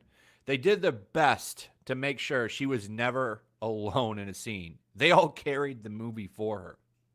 So we'll see what happens, but the end of the MCU is getting closer. But anyway, just remember, this is speculation on my part. I'm taking what just leaked out from MCU Cosmic and putting together kind of what makes sense and other leaks and rumors that have come out. So I do think that's what's going to happen. Maybe I'll be wrong. I hope I'm wrong. I hope I'm wrong because I'd like to keep the comic book movies going. I really would. I do enjoy them. It's fun, and the moves that the MCU are making are just gonna destroy comic book movies. Hopefully DC can keep things going as long as they keep making movies like Joker, and hopefully the Batman is good. I think Batman is going to be good. A lot of people talking about that humanist thing. It doesn't necessarily mean the movie is going to be woke. I see a lot of people run. And see, Lucky Jinx, perhaps now is the best time for Comics Geek to shine onto the outside world. Yeah, it is. It is actually. And when they see that these new properties sell, and hopefully some of these new properties take off, it's going to be delicious seeing all these actors and all these comic book pros see these new properties excel from what they call a hate movement. Even though it's a lie, Comics Geek is is a love group, but it's going to be so delicious, and it's going to be really really satisfying that if Hollywood finally decides to surrender and bend the knee and option some of these properties, some of these Comicsgate properties into movies, and then have see these smug ivory tower celebrities act in movies based off of properties that originated from a movement like Comicsgate. It's kind of like like making Ryan Johnson having to or it's like making these a lot of these celebrities and directors having them direct one of these movies or properties coming from something that they disliked in the first place, or having to work on it. So imagine if what's his name, the guy who plays Captain America, Chris Evans or something like that. Imagine if he had to play the villain in Cyberfrog or something. Imagine if when these celebrities have to play villains and heroes in movies based off of things that they're supposed to be hating. Things in their eyes are made by bigots and istophobes. That would be the most delicious possible. Even though they're not made by istophobes, they see it as such. And it'll be the biggest cold splash of water into the face for them to have to bend the knee and work and act in movies created by people that they're supposed to be hating. And could you imagine if an open Trump supporter made a property that was optioned by Hollywood, and they forced all these celebrities to work there, work on their movie? That'd be fantastic. Be fantastic. Be the biggest wake up call they could ever experience. Running with that narrative, I don't agree with it. The guy who's directing that movie's track record is actually pretty good. So I'm not jumping to the gun on that. I think the Batman's going to be just fine. I do. So anyway, moving on. This got officially announced. San Diego Comic-Con officially canceled. That's right. Now, but I think we can end this one right here. Now, I'm gonna have another article here by the Guardian. By the Guardian, I don't know if what you'll think about this one, chat. It's seems ludicrous, but we'll see how it goes. We'll see how it goes. It's by the Guardian. The kind of I think it's the Guardian is known for being very very far left, but check this out. Should gamers be accountable for in-game war crimes? The Red Cross has told the BBC that it wants military-themed video games to adhere to real-life international laws. Don't shoot the civilians. This is something military games have been telling us for many years. I remember my first go on Taito's explosive arcade title Operation Wolf. It was the late 80s, and the frenzied blast 'em up with its jungle environment and hostage rescue missions was clearly gunning for a generation of Rambo 2 fanatics. It even lets you control the action with an Uzi-style submachine gun bolted to the cabinet. But what it wouldn't let you do was kill passing civilians. Collateral damage of this sort took a big chunk of your health bar. Of course, this was really more about mechanics than ethics. Players were being tested on their reactions and visual awareness, and the failure meant a reduction in the game time rather than a few moments reflection on innocent victims. It's kind of like almost reading into that one video that extra credits extra credits put out, and suddenly you're a Nazi. You didn't ask for this. You didn't want this, but here you are. Like, come on, it's a video game. Let's see here. Of course, this was really more about mechanics and ethics. Players were being tested on the reactions and visual awareness, and failure meant to reduction in game time rather than a few moments. Reflection on innocent victims. These days, if you accidentally or otherwise shoot a civilian or comrade in a military shooter, you'll probably get a mission failed message and a one-way trip back to the last checkpoint.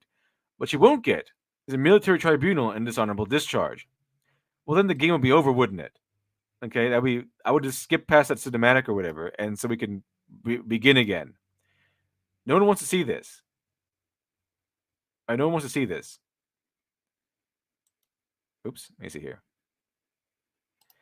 Let's see here. Unhonorable discharge. So they want us to. Oh, you shot a civilian, and therefore you're going to go to a cutscene and be dishonorable discharge. Go through an entire military tribunal. No. I'm just here to shoot bad guys. I'm just here to indulge in fantasy. Okay. Great imagination. Thank you for the 5. I thought an in-game war crime was going to be harassing women. I thought so too. I guess they want you to go to criminal tribunal for harassing women. It's a war crime now, chat. It's a war crime. Dr. Crow, thanks for 499. Appreciate that. I'd rather have new actors than these woke ones. They would ruin taser and pepper spray by purposely talking their politics. Yeah, they would. They would. They this can't help it. They want everything to be political. They think everything is political in their eyes, when it absolutely is not. It absolutely is not, chat. So anyway, why wouldn't what we won't get is a military tribunal and an honorable discharge. In a BBC News report earlier this week, however, Francis Senshad from the International Committee of the Red Cross told the reporter that due to increasing verisimilitude between first-person shooters and real-life combat, games should start to abide by international laws of armed conflict. Video games that represent contemporary battlefields are very close to reality, he said. It's difficult to make out the difference between real footage and footage you get from a video game. Now, this could work if it's the right video game. It cannot work in all military shooters because sometimes you just want to go out there and shoot bad guys. But if you have a game that's centered around morality and ethics it's purposely made to make you think about this stuff, I suppose that would work. But not every single one is made for this. Not every single one should make you adhere to this. Because if you go into a game like Call of Duty and you shoot a civilian, then gamers are just going to skip over that cutscene or something. It's can I skip over this? I don't want to go to this tribunal stuff. I'm not here for a tribunal. I'm here to go crazy in a video game, in a fantasy world. So they're not preparing to be soldiers, okay? They're playing fantasy. Rocket and Sailors for 999, appreciate that. In America's Army, you'd actually go to jail for FF. Yeah, America's Army was a game put out by the army to recruit new people. So obviously that's where it would work. Yeah, that's where it would work. That's a environment. It's a game where military ethics are not only acceptable but essential to include in a game like that. Let's see here. Okay. It's difficult to make out the difference between real footage and footage you get from a video game. What the Red Cross wants to see then is a player being penalized for carrying out such actions as willfully killing civilians or torturing enemy combatants, both of which are punishable under international law. A Q&A document posted to the organization's website. Let's see here. The Shadow of Loaf knows. Thank you much for the 5. Appreciate that. I would like, on behalf of all the UK, to apologize for the Guardian. We're repairing the roof as we speak. No need to apologize. No need to apologize for that. We all know. Believe me, the US knows that the Guardian is poison. I mean, we have the Huffington Post. We have celebrities. There's so many things that we have over here, and this is terrible. This is terrible. We have the failing New York Times, as a certain president likes to call them, the failing New York Times. So no need to apologize for the Guardian. We know it's awful, but we love it all the same. We love how awful it is because we don't take it seriously. We can read the nonsense. Death Milk.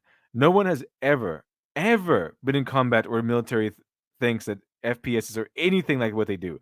I'm pretty sure it's an insult to the soldiers to say, "Oh yeah, FPS, real life, same thing." I'm pretty sure that's an insult to the soldiers.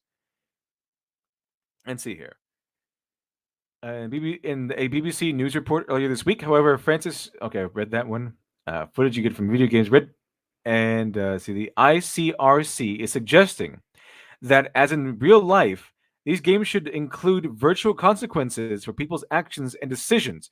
Gamers should be rewarded for respecting the law of armed conflict, and there should be virtual penalties for serious violations of the law of armed conflict and other war crimes. In other words, war crimes. Yeah, I mean, you can have like a morality system like that you do in maybe Mass Effect, and they have the game react to you differently based on how many war crimes you commit, that sort of thing. But forcing a player to sit through a tribunal, be dishonorably discharged, I don't think that will work. Let's make the player angry because they want to get back to the game. They want to play the game. They don't want to go sit through this a failure cutscene every single time. I'm pretty sure that's what they'll do. They make it a failure cutscene, like oh, you failed this map. You're going to go through this tribunal, and if the tribunal is over, time to restart the level. I don't think that's what they want, chat. I think if they're going to have a tribunal or have you feel the consequences of your actions, and the game needs to compensate for that by adding it into the game and making it more than something that's just a cutscene version of a game over screen. Let's see here.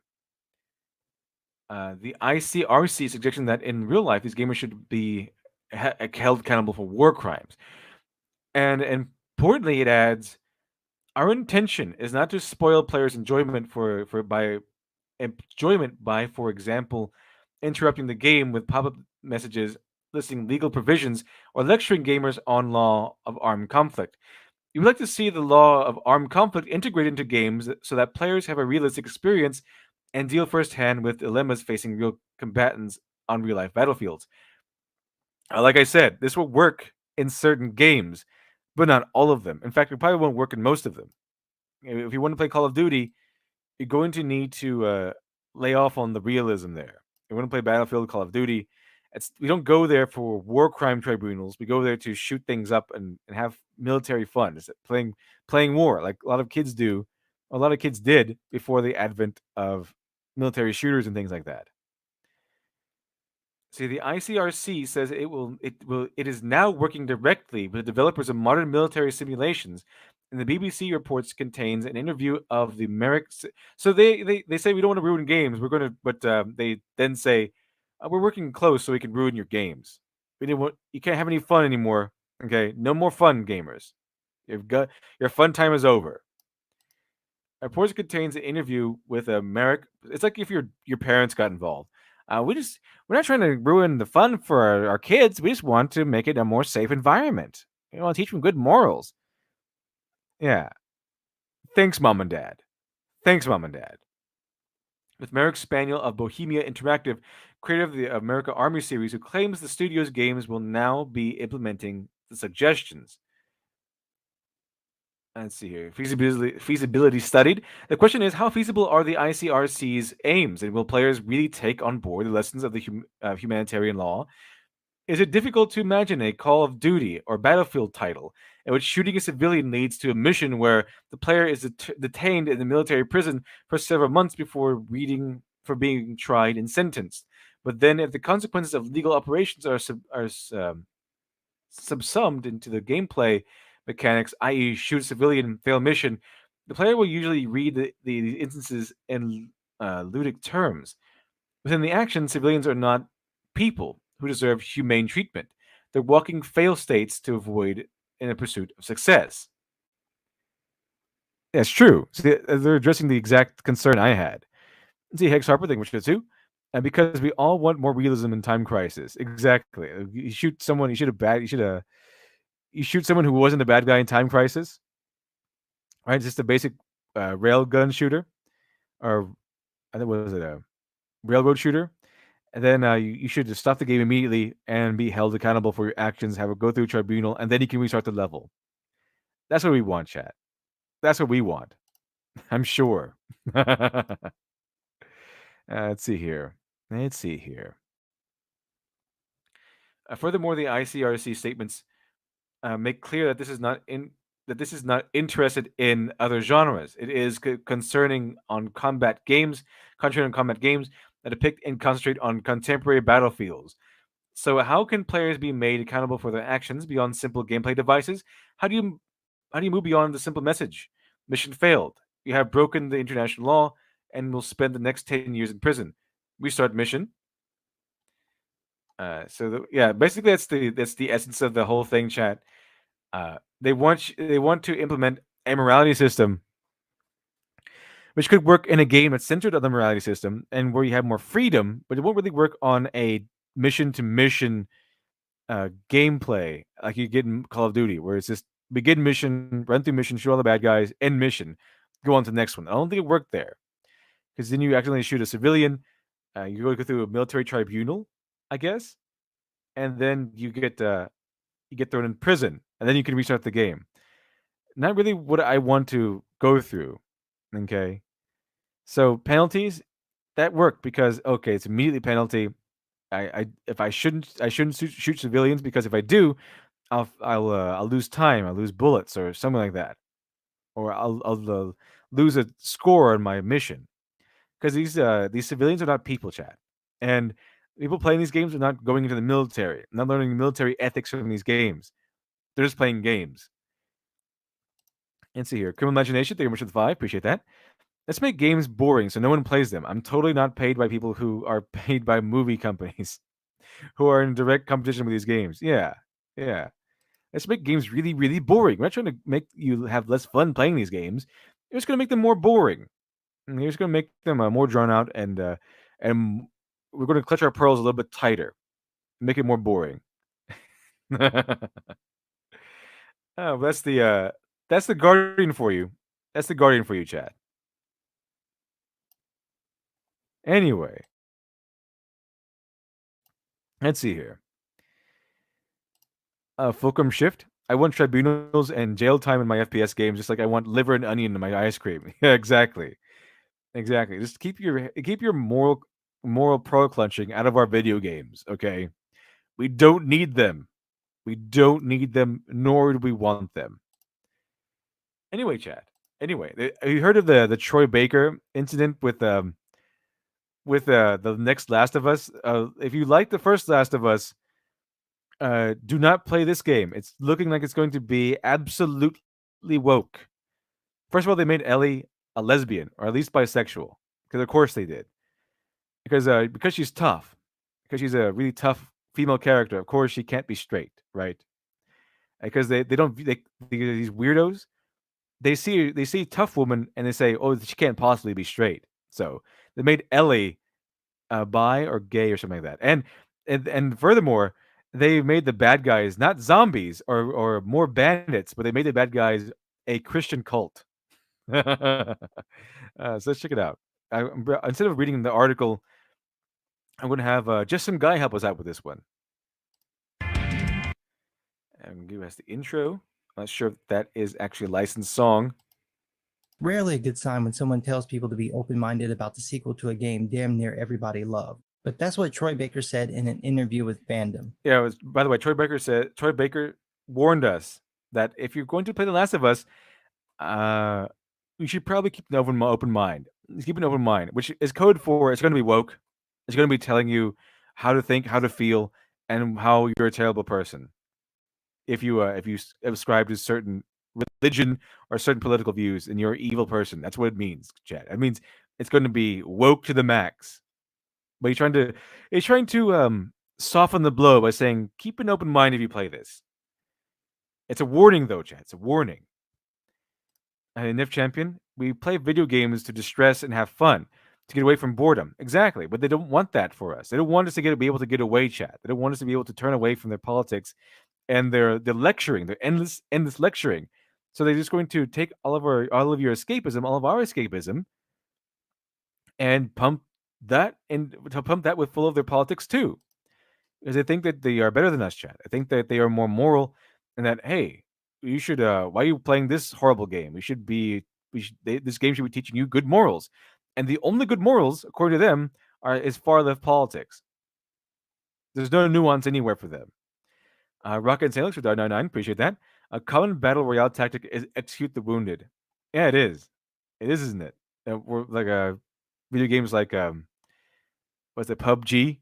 Yeah, PUBG. You find a wounded enemy, you have to pretty much put him out of the misery so you can win. You don't want military tribunals for that one, chat.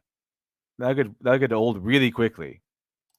Quote, I want people to go in open-minded to this story and allow Joel and Ellie to tell their story, not the story that people think they want to be told. If people go in open-minded to this thing, I think they will have a completely different... Is that code for they're going to subvert expectations, chat? That to me, that seems like they're going to subvert expectations, quote unquote, subvert expectations. TM. Different experience than if they go in closed-minded.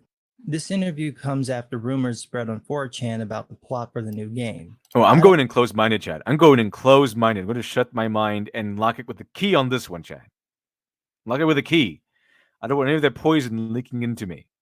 I don't trust anything from 4chan. However, if any of the rumors are even partly true, they present a stark contrast compared to the first game. So with that in mind, spoiler alert, I say that because... Let's see here. Angel Last Sword. Troy Baker, come in with an open mind to babysit the game developers' closed-minded views. Exactly. So we have to keep an open mind, but the game developers, they can be as closed-minded and bigoted as they want to be, but we're the bad guys if our mind is closed. Let's see here. The Shadow of Loaf knows. Thank you very much for the vibe. Appreciate that. Be open-minded, guys. Be open-minded, guys. You terrible misogynist cis. Why are you looking at me like that for? I'm not bigoted because I hate you because of how you're born, the color of your skin, and the sexuality you're born with. Just because I hate you for that doesn't mean I'm bigoted. You're the ones who are bigoted because you won't play my video game. This is exactly how they think, chat. This is exactly how they think. Never be fooled. It's exactly how these people think. This is probably what Troy Baker is talking about. In the rumors, it said that Ellie dates a woman named Dinah, who we see in the trailer, who comes from a fundamentalist Christian cult. They're pretty much all white. The men shave their heads, and the group hates the gays. This is partly... They made the enemies the alt-right, chat. They're so obsessed with current year politics. And they made the enemy of their post-apocalyptic zombie game the alt-right. And neo-Nazis. But they paint it as Christians because they're all the same to them. They're all the same. Alex Halo, there's another 5. Appreciate that. And yet the NPC tried to ban some Yuri game because they are made for otakus and hypocrites. Yeah, they want their fetishes in there, but they don't want yours in there. Okay, They don't want yours. No, they can't appeal to the male gaze. That's a bad idea for them. Bad idea for them. Criminal Imagination, thank you much for the two. Appreciate that. I stay away from the games that try to be movies. LOU1. Yeah, I guess that's sometimes a bad idea too. To me, the first Last of Us was pretty fun. I had a lot of fun playing the first Last of Us. Unfortunately, uh, it took too long for them to get the second one out, and by the time this one came out, the industry was flooded with activists instead of game developers. So, unfortunately, they took too long. The mainstream industry was already flooded with weirdos. I see Nif Champion, and the games are effing boring. Yeah, they are. They are. They're just lecturing you. Okay, they're lecturing you, and it's endless. They're lecturing us on things we don't know. We don't want to be lectured on. Why they want to kill Dinah.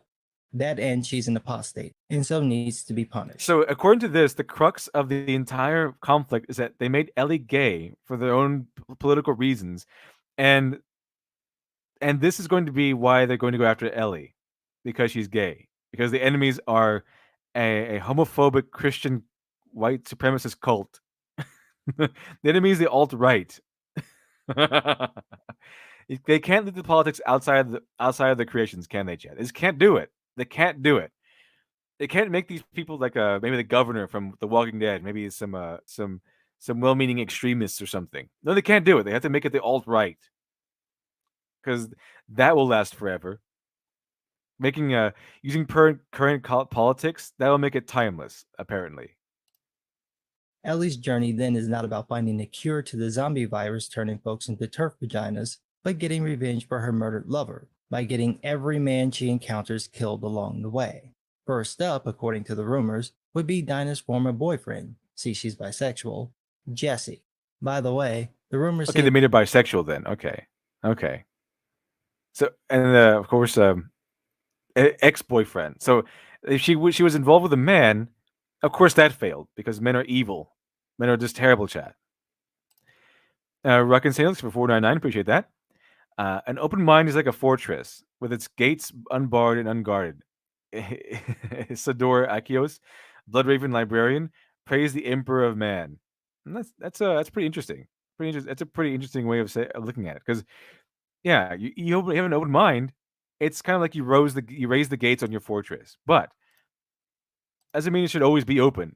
The gates are there for a reason, and you need to close it when poison is coming in, when enemies are trying to invade your fortress. So it's pretty good. Pretty good. An open mind is open to friendly stuff. An open mind is closed to poison and people who want to hurt you. Very apt comparison. say that Dinah's bisexuality makes Ellie initially distrust her, so it's definitely towing the feminist line. Anyway, Jesse winds up getting killed in this mess, and Ellie reaches out to Joel, who she stopped talking to because he became controlling. See, it's got all the tropes. There's even an attempted rape, well, another attempted rape. And from the sound of it, there are no redeemable good men in the game, at least none who live. And that's so there's a post-apocalyptic world filled with zombies and things and bandits and all this stuff. And instead of messing with those, it's the bad guys are the alt-right and this everyday fears and troubles and obstacles. This is what happens when you get someone to try to think about dire situations and desperate situations, and people in desperate situations where they don't have infinite resources and things. And this is what happens when you have people who never experienced obstacles in their life, never experienced dire situations in their life. They've always been pampered, and the worst things they have ever had to experience is what latte to order at Starbucks. This happens we get those people to write a post-apocalyptic world. They just write in their own petty grievances and the people that they hate and the Twitter battles. So this is what you get, chat. So instead of having zombies and zombies as the enemies and people that are trying to get Ellie, because Ellie's the cure. She holds the cure to the apocalypse. And so instead of having people going after Ellie again because of what Joel did during the last game, instead of that, it's all men are evil and alt-right and alt-right people, alt-right chat. They're all You got to punch Nazis, chat. You got to punch Nazis. So it's just current year politics and post-apocalyptic world, but they kind of ignore the post-apocalyptic stuff. Excellent, excellent. See, Barry Bend, my mind is no fortress. It's a field ravaged by intestine conflicts and chicken.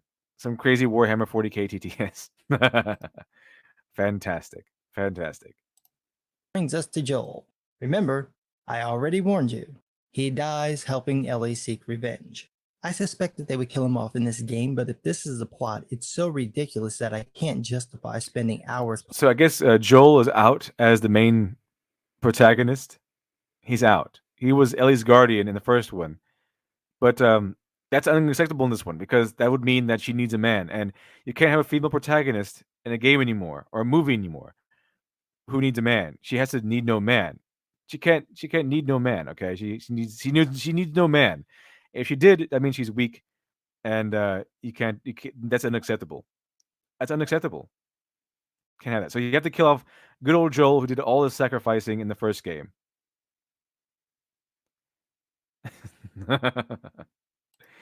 Danny Spike, aka Heck. Hearing all of this makes me so glad that I don't care about The Last of Us. Overrated game, if you ask me. It is overrated. It's not that great of a game. It was, however, fun. It was fun. This is not as big and monumentous as some people make it out to be. See, Dr. Crow, they hate fatherhood. Remember that? They do. They hate fatherhood. They do. Playing it. I remember some people wanted to cancel Father's Day for some reason. Love the first game. It's one of the few games I beat and started a new game immediately to play it again. And that's largely based on the interplay between Ellie and Joel. This is a wounded, cold man who you know has killed kids younger than Ellie to survive. The world is a very lawless place where people behave as they really would if there were no rules. So basically, the internet IRL. The Last of Us isn't the first game or story to broach that topic. It doesn't even do it better than most, but it's still very riveting because it hits all the tropes and key points to let the players know what to expect. The acting is also pretty damn good, so you get pulled in. First game did have SJW elements. Notice that there really weren't any evil or cruel or vile women in the game. None of the women's motivations are presented as negative, immoral, or amoral actions, just difficult choices. However, when the same decision is placed on men, the tone changes and now it's a question of ethics and living. We see this in the way that the game treats people who want to kill Ellie to get her DNA to try to figure out why she's immune to the virus. When women are dealing with this, it's just a tough ethical decision. Should you kill one person to save millions? But when it's a man, specifically Joel, it's presented as what kind of person would kill a child to save millions more? Other parts are more subtle, like characters being gay. Most of the time it's not expressly stated but implied or discovered. It actually makes more for better storytelling because it honestly wouldn't make sense why people would be so obsessed with stating their preferred sexual partners when they're trying to survive to the next day. This clearly changed by the time the new game's trailer came out. The focus was solely on Ellie being gay, and it was obvious this would be the driving point of the story, which makes no sense. Why is her in a post-apocalyptic world where you might die the very next day. Every second is a gift. Obviously, the plot isn't going to be on raiders, robbers, and zombies. It's going to be on Ellie's gay life. Like, how is she dealing with being gay? As if this were a regular, everyday occurrence. As if this were, regular, everyday life. The cities are still up, chat. The everyday life, people are just going to work like normal. Who cares in this scenario? You have zombies trying to kill everybody. And even worse in The Last of Us, it's not just zombies. It's a fungus. It's like there's some sort of spore fungus that turns you into a zombie that if you breathe it, you're zombified. Okay? If you breathe it, you're a zombie. So you don't even have to get bit.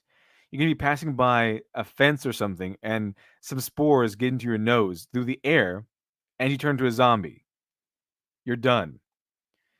So it goes from worrying about how to cure this plague, worrying how to survive the next day in a world of zombie plague you can breathe in through your nose, and bandits, to the story setting around Ellie's sexuality. Right. Okay. Can we get someone else to take the helm here? I'm pretty sure people aren't going to buy The Last of Us 2 because of to look through Ellie's Lifetime movie. I'm pretty sure they bought it so that we can continue our adventures in this interesting world of zombies and a zombie plague you can breathe through your nose. Lancelot 652, thank you very much for the 5. I saw someone argue online asking about would it be fair to be gay in a post-apocalyptic post-apocalypse where human population is low. I'm not sure it'd be fair or not. I mean, they can't really control that, but uh, I guess that, I mean, if you're desperate enough, you kind of have to you have to fulfill duties. I guess I don't know. That'd be interesting things to explore. That would be interesting to explore in this game, but it doesn't look like it's going to be exploring that. It looks like it's going to be just a revenge story. That's it. A revenge story against the alt right. That's all. This is SJW NPC nonsense. They're not taking into account the post apocalyptic version at all. They're kind of disregarding what people love The Last of Us for.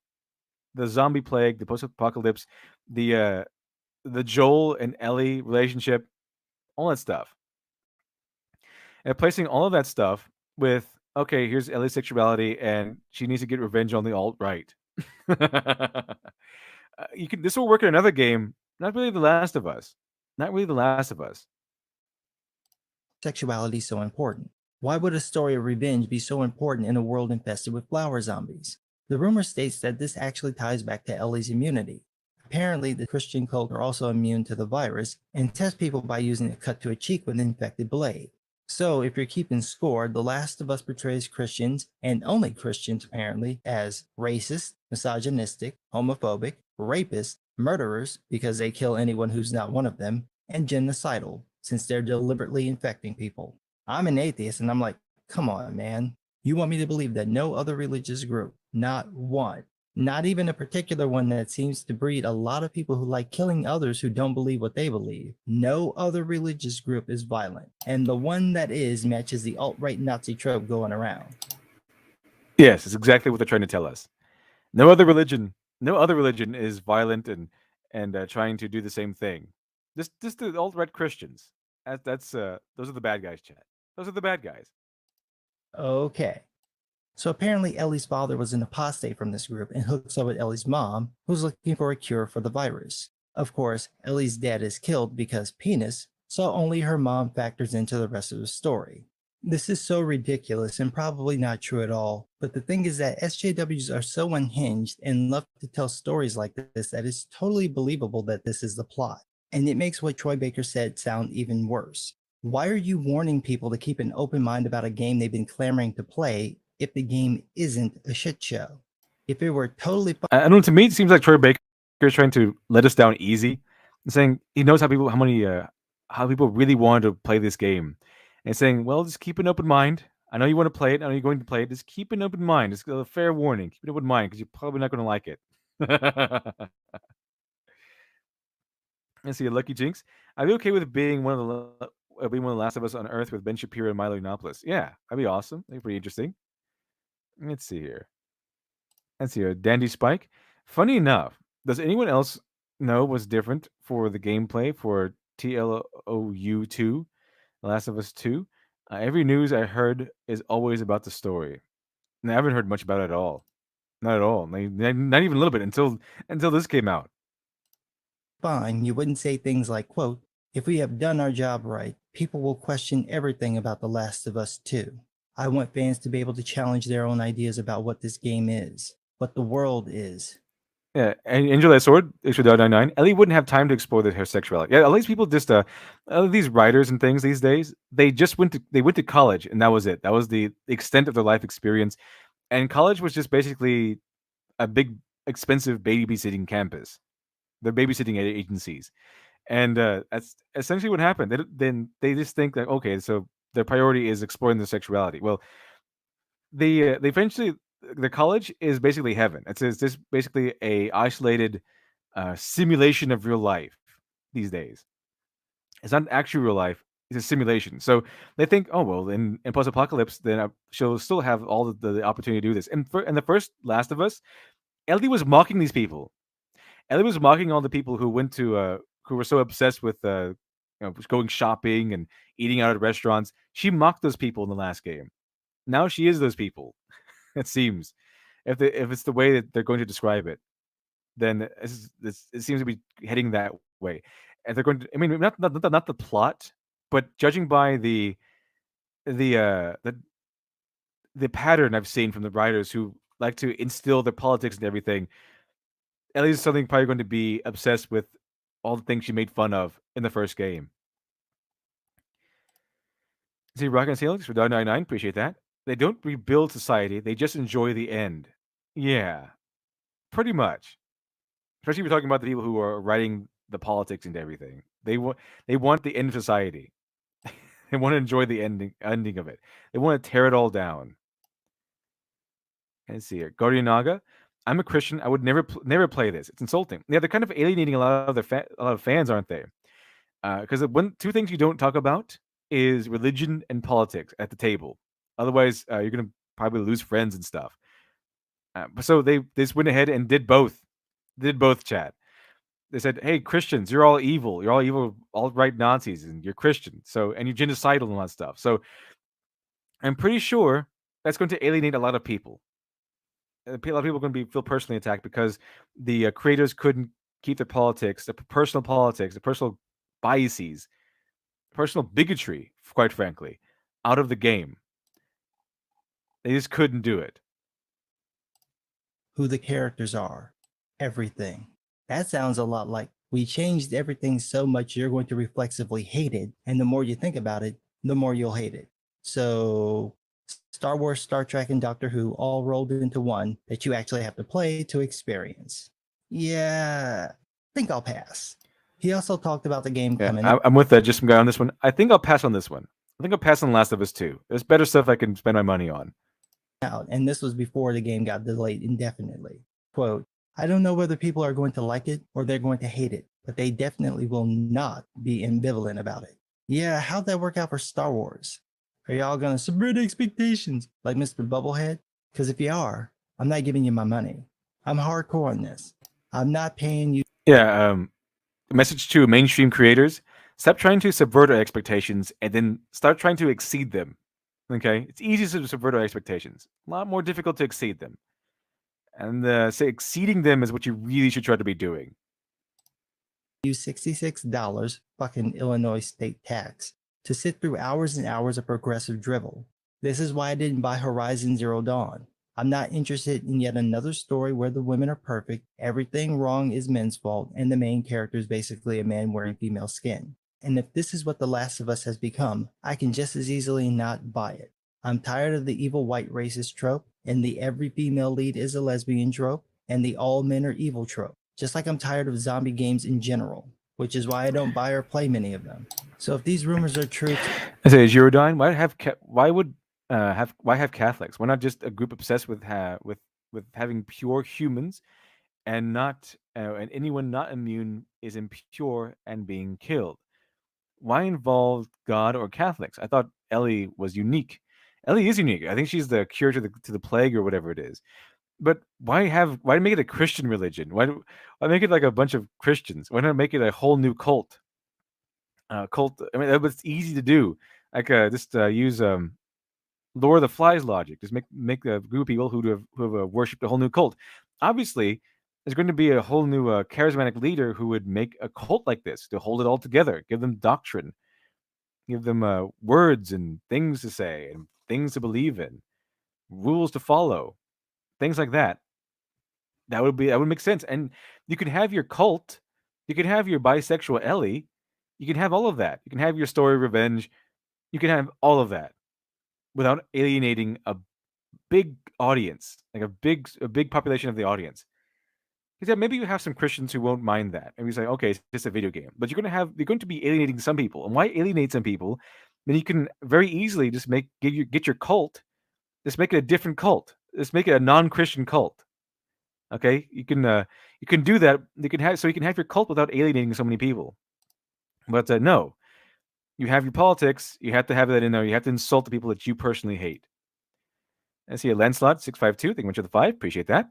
I didn't play the first one, as I wasn't interested in the new one, is making Cyberpunk 2077 sound even more appealing. Yeah, Cyberpunk 2077 looks like it's going to be pretty good from what I've seen. I haven't looked into it really recently, I looked into it quite some time ago, and it looks like it's going to be at least heading in the right direction.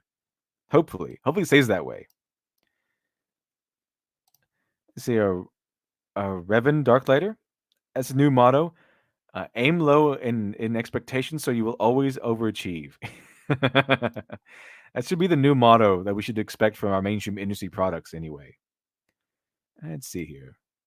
Let's see. Okay, so that's it for just some guy. Now let's see here.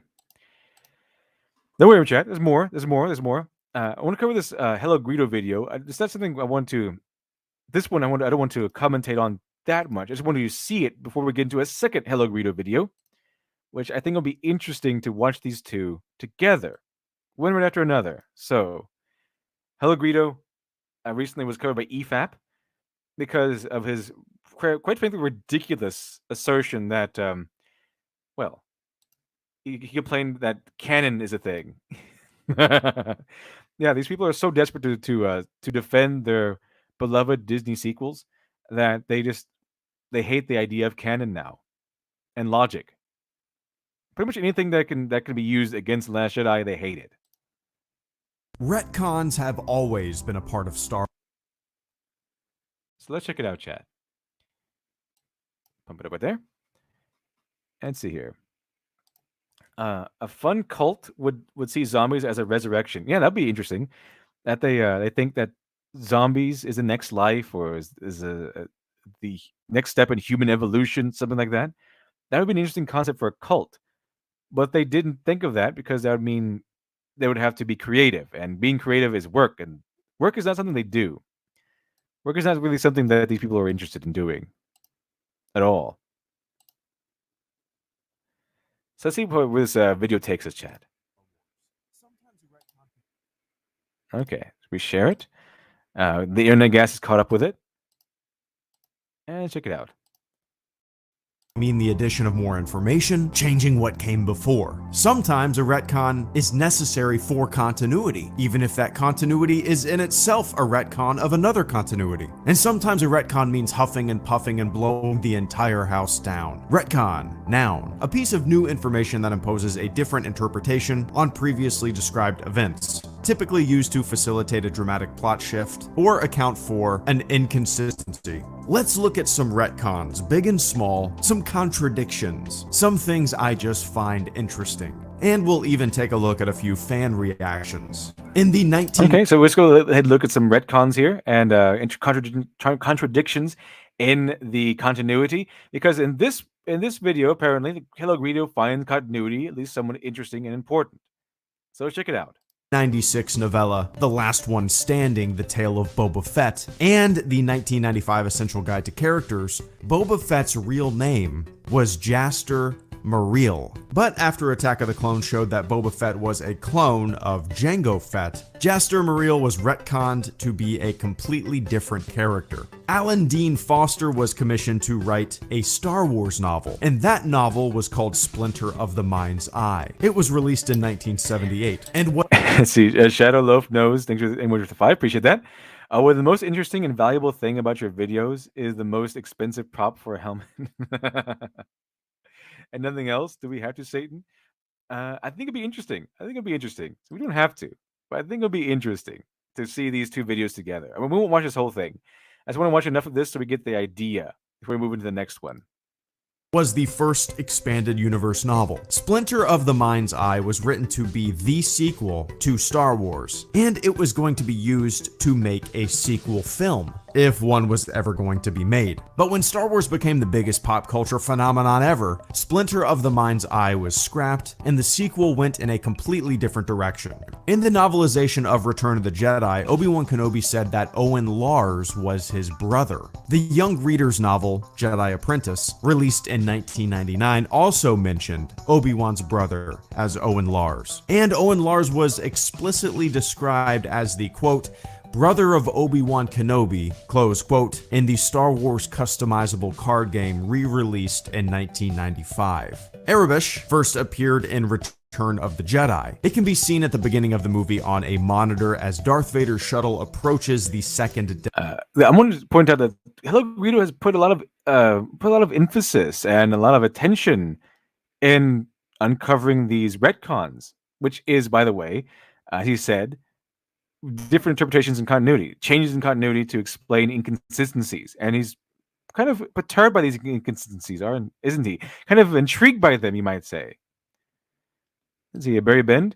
Let's see. Hello, Greedo figure out Fate and the Gundam franchises. Interesting. Death Star. And you might be saying, Greedo, Erebush is in A New Hope. It's in the very first Star Wars. But that was a special edition change. Stephen Crane is the designer of the Erebush alphabet. At the time, Crane worked for West End Games. And in 1993, he began developing an alphabet for the tabletop game Star Wars Miniatures Battles. In 1996, punctuation was added. As we know, Stephen Crane's 34-letter alphabet has made its way into numerous Star Wars works. Timothy Zahn described the Clone Wars a lot different in his Thrawn trilogy, which was written from 1991 to 1993, than what was presented. Oh yes, Shadow Loaf knows. Think of a bunch of five. You make a good point here. Remember, everybody. He's not a details guy. Continue. He's a big picture guy. Hello, Greedo's a big picture guy. You have to remember that. Going through this video might convince you otherwise, considering how much detail he goes into. But he's not a detail guy. And he hates canon because it kind of takes away from the freedom of the artist, right? Okay. So keep that in mind. But he's not a details guy. Very good. It's true, apparently. Presented in the prequels or the animated show. Zahn hinted at the Republic fighting insane clones. The clones were fighting the Republic from the jump, and the clones were being led by clone masters. Chewbacca was killed in the EU, now coined Legends, in 25 ABY by standing in a moon's trajectory, howling defiantly, and being crushed to death. In the 1978 series, The Constancia Affair, Luke Skywalker's parents were named Master and Mistress Tan Skywalker. Later down the road, after the name Anakin was first revealed in Return of the Jedi, the name Tan was retconned to be a title or a rank rather than a name, and this rank was given to skilled pilots. Originally, the Dark Jedi Jarek wore a blindfold because his eyes were destroyed by the dark side of the Force. In Jedi Knight Dark Forces 2, it's mentioned that he once had eyes, and later down the road, that was retconned. And Jarek was no longer human. He became a member of the Miraluka? I don't know how that's pronounced, which is an eyeless species. Measuring. And so you got a plague. Thank you much for the two. Appreciate that. Just saying hi. I like these morning streams. Awesome. Hello to you, God of Plague. Hello to you. I'm glad you're liking these morning streams. Awesome. There's a lot of attention being made to these inconsistencies, these retcons, you might say. Let's see here. Move on to a little bit further in the video. Wait for the internet guys to catch up with us, chat. Let's see here. And pull it back up. Now that it has caught up with us. Way they used to be. Will this happen again with the new Mandalorian show? Probably. Because people. Wahahaha. Nice to see the Clone Wars finally trampled on something I don't care about for once. Everything new seems to alter something old. Whatever you love, just know that when it was made, someone fucking hated it because it stepped on their thing.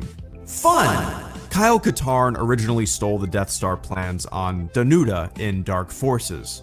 As we know now, that was retconned with the release of Rogue One. Anakin Skywalker was promoted to Jedi Knight at the beginning of the Clone Wars in the Clone Wars Micro series, and in the novel Jedi Trial, he became a Jedi Knight at the end of the Clone Wars. Leia remembers her mom in Return of the Jedi, but her mom, as we know, died in childbirth. And she's not remembering her adoptive mother, she's remembering her birth mother. And that's according to, I can't remember, it's 4 a.m. Now, obviously, this was because Leia's backstory hadn't been written and fully fleshed out yet. It's a line said for effect. It's a line said for a little bit of emotion in the scene. Now, over the years, a bunch of "it was the Force who gave her amazing baby memory powers" explanations were applied.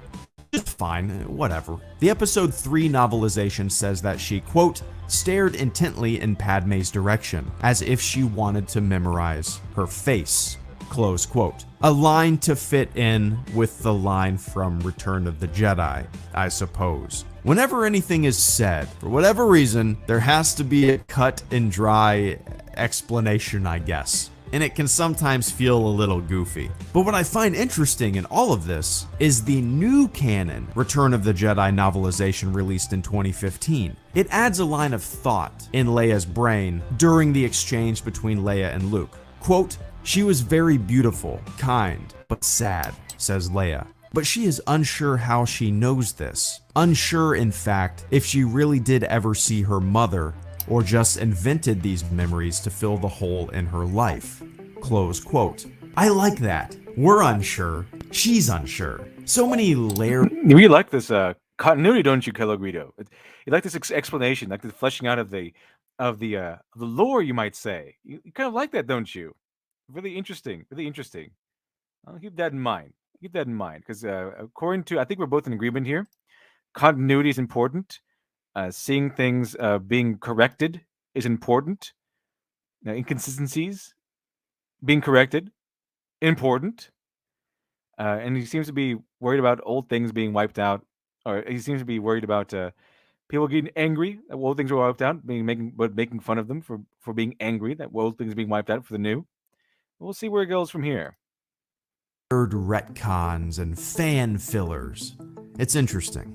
In the original 1983 Return of the Jedi novelization written by James Caan, Han tries to convince the Ewoks to help the rebels by telling them that the Empire was draining Endor's resources. But that, along with C-3PO's story, don't convince them to help. It's Wicket who convinces the tribe to help the rebels. A few rapid-fire retcons and changes you probably already know. Greedo now takes a shot at Han in the 1997 Special Edition change. Bye-bye, Sebastian Shaw. It was nice knowing you. This was the original Emperor in 1980's The Empire Strikes Back, and this was the Emperor... Because the original Emperor was supposed to be some sort of lizard creature or something, and then they kind of changed it. Kind of changed it by the third movie.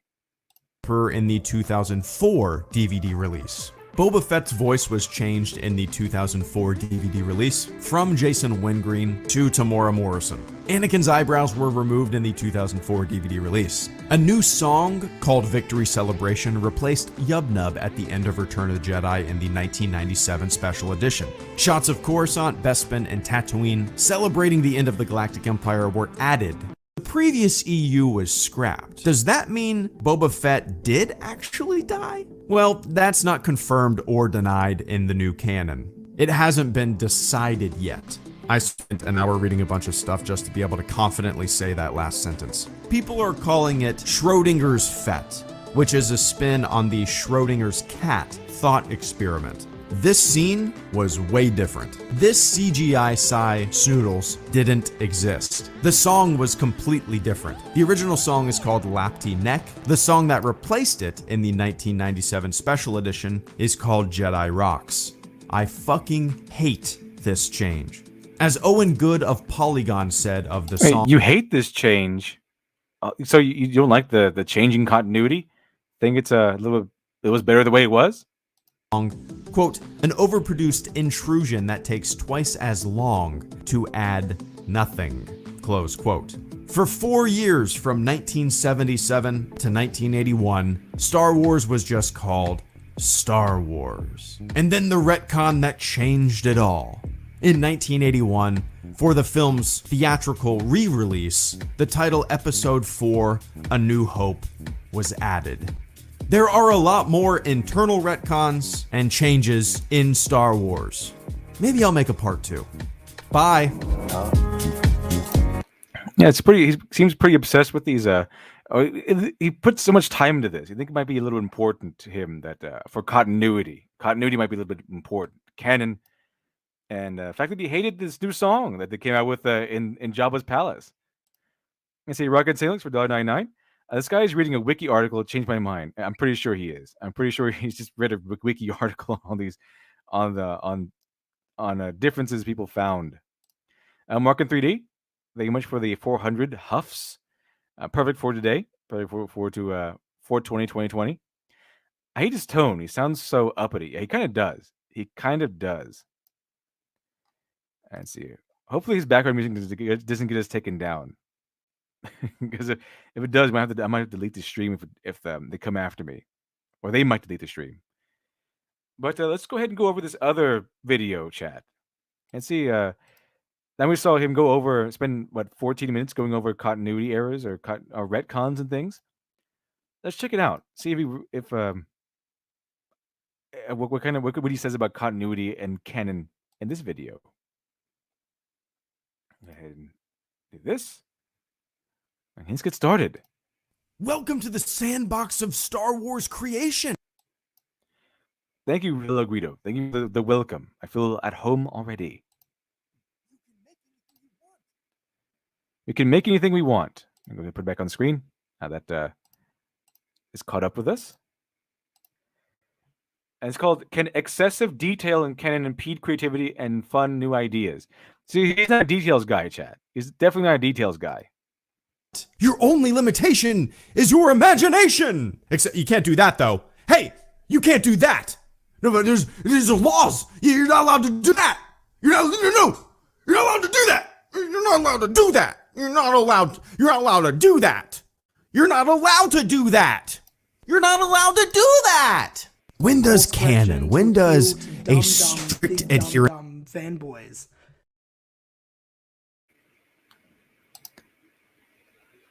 Yeah, I can't get those big dumb fanboys, chat. Remember, we're big dumb fanboys. We're big dumb fanboys. Anyway, I just wanted to show you that because he's not a details guy. His opening is making fun of us for whining, quote unquote, whining about, saying that you can't do that. You can't do that, chat. Saying we're just slave drivers of the artists. Saying, oh, it's continuity.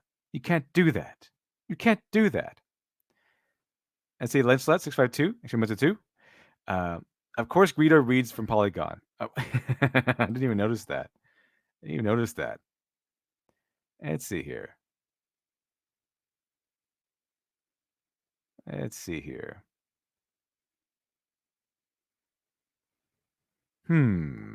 Okay. So yeah, he doesn't hate. He hates canon now. I guess last time it was here's a whole entire video on the continuity and retcons of Star Wars. There's 31 of them, but you shouldn't be able to do that. You shouldn't be able to hold these artists accountable for continuity. I just did a whole video on it and how it's I hate some of the changes. Okay, just don't do it. Don't do it, chat. Don't do that. You can't hold these artists accountable for details. This doesn't work that way. It does work that way, Guido, especially with the big details. Okay, here's the big details. to details pump the brakes on creative freedom. Because it is a give and take, right? You want your creators to have as much freedom as they possibly can, and you don't want stories to get... No, you can have, even if you're writing something from scratch, you don't have all the freedom possible. Also, creativity is sparked by limitations. Because if you didn't have limitations, you would really need creativity. You just go to the straight route, take the straight road there. You wouldn't have to use your creative mind. And see here. Girodine, going to guess his argument is going to be too much details means we can't be creative and change anything. But real creativity is using those details in creative ways. Exactly. Real creativity is using details in creative ways while sticking to the continuity. That takes creativity. Creativity is not breaking the rules so you can be lazy. Real creativity, is taking in all the continuity that's available to you in a certain franchise, and then using that continuity, using those rules established already by previous installations, and turning it into something new, using them in a new way, or writing a story that takes all of it into consideration, or what you need into consideration. So let's see here. Okay. And then we'll reach out. We don't have to watch this whole thing. I just wanted to watch. I want to show you that other Hello Greedo video where he obsesses over details for 14 minutes, and then says that details aren't they shouldn't matter. They shouldn't matter, chat. Okay, details just shouldn't matter because they inhibit the creativity of the artist. Because Space Wizards movie is excellent. Okay, gotta protect my Space Wizards movie. Anyway, chat, we don't have to watch the whole thing. It's already been covered. Been covered several times. I just wanted to show you that. I thought it was pretty hilarious. I thought it was pretty interesting and funny. Mainly funny. Okay, chat. Well, do we want to? I think we're going to go ahead and wrap it up here. We hit the about 2.5 hour mark. I won't keep you too long. Keep you too long. Let's see. Let's see here. I won't keep you too long.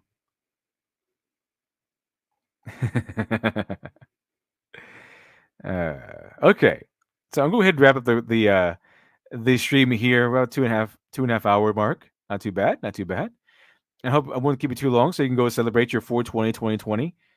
It's going to be fantastic. It's like the once in a lifetime opportunity, once in a generation, I think. Let's see here. So I'm going to cut it off here. Thank you everyone for joining me. Hope you have a fantastic rest of your day. And Dr. Alpha, we want to check that out. It's getting close to 40K, which means that everyone will be getting a new short story at 39K. Of course, we'll be continuing our video game journey. And after that, we will be continuing everything else. Everything will be fantastic. Okay, so thank you very much for joining me, everyone. And I will see you all next time.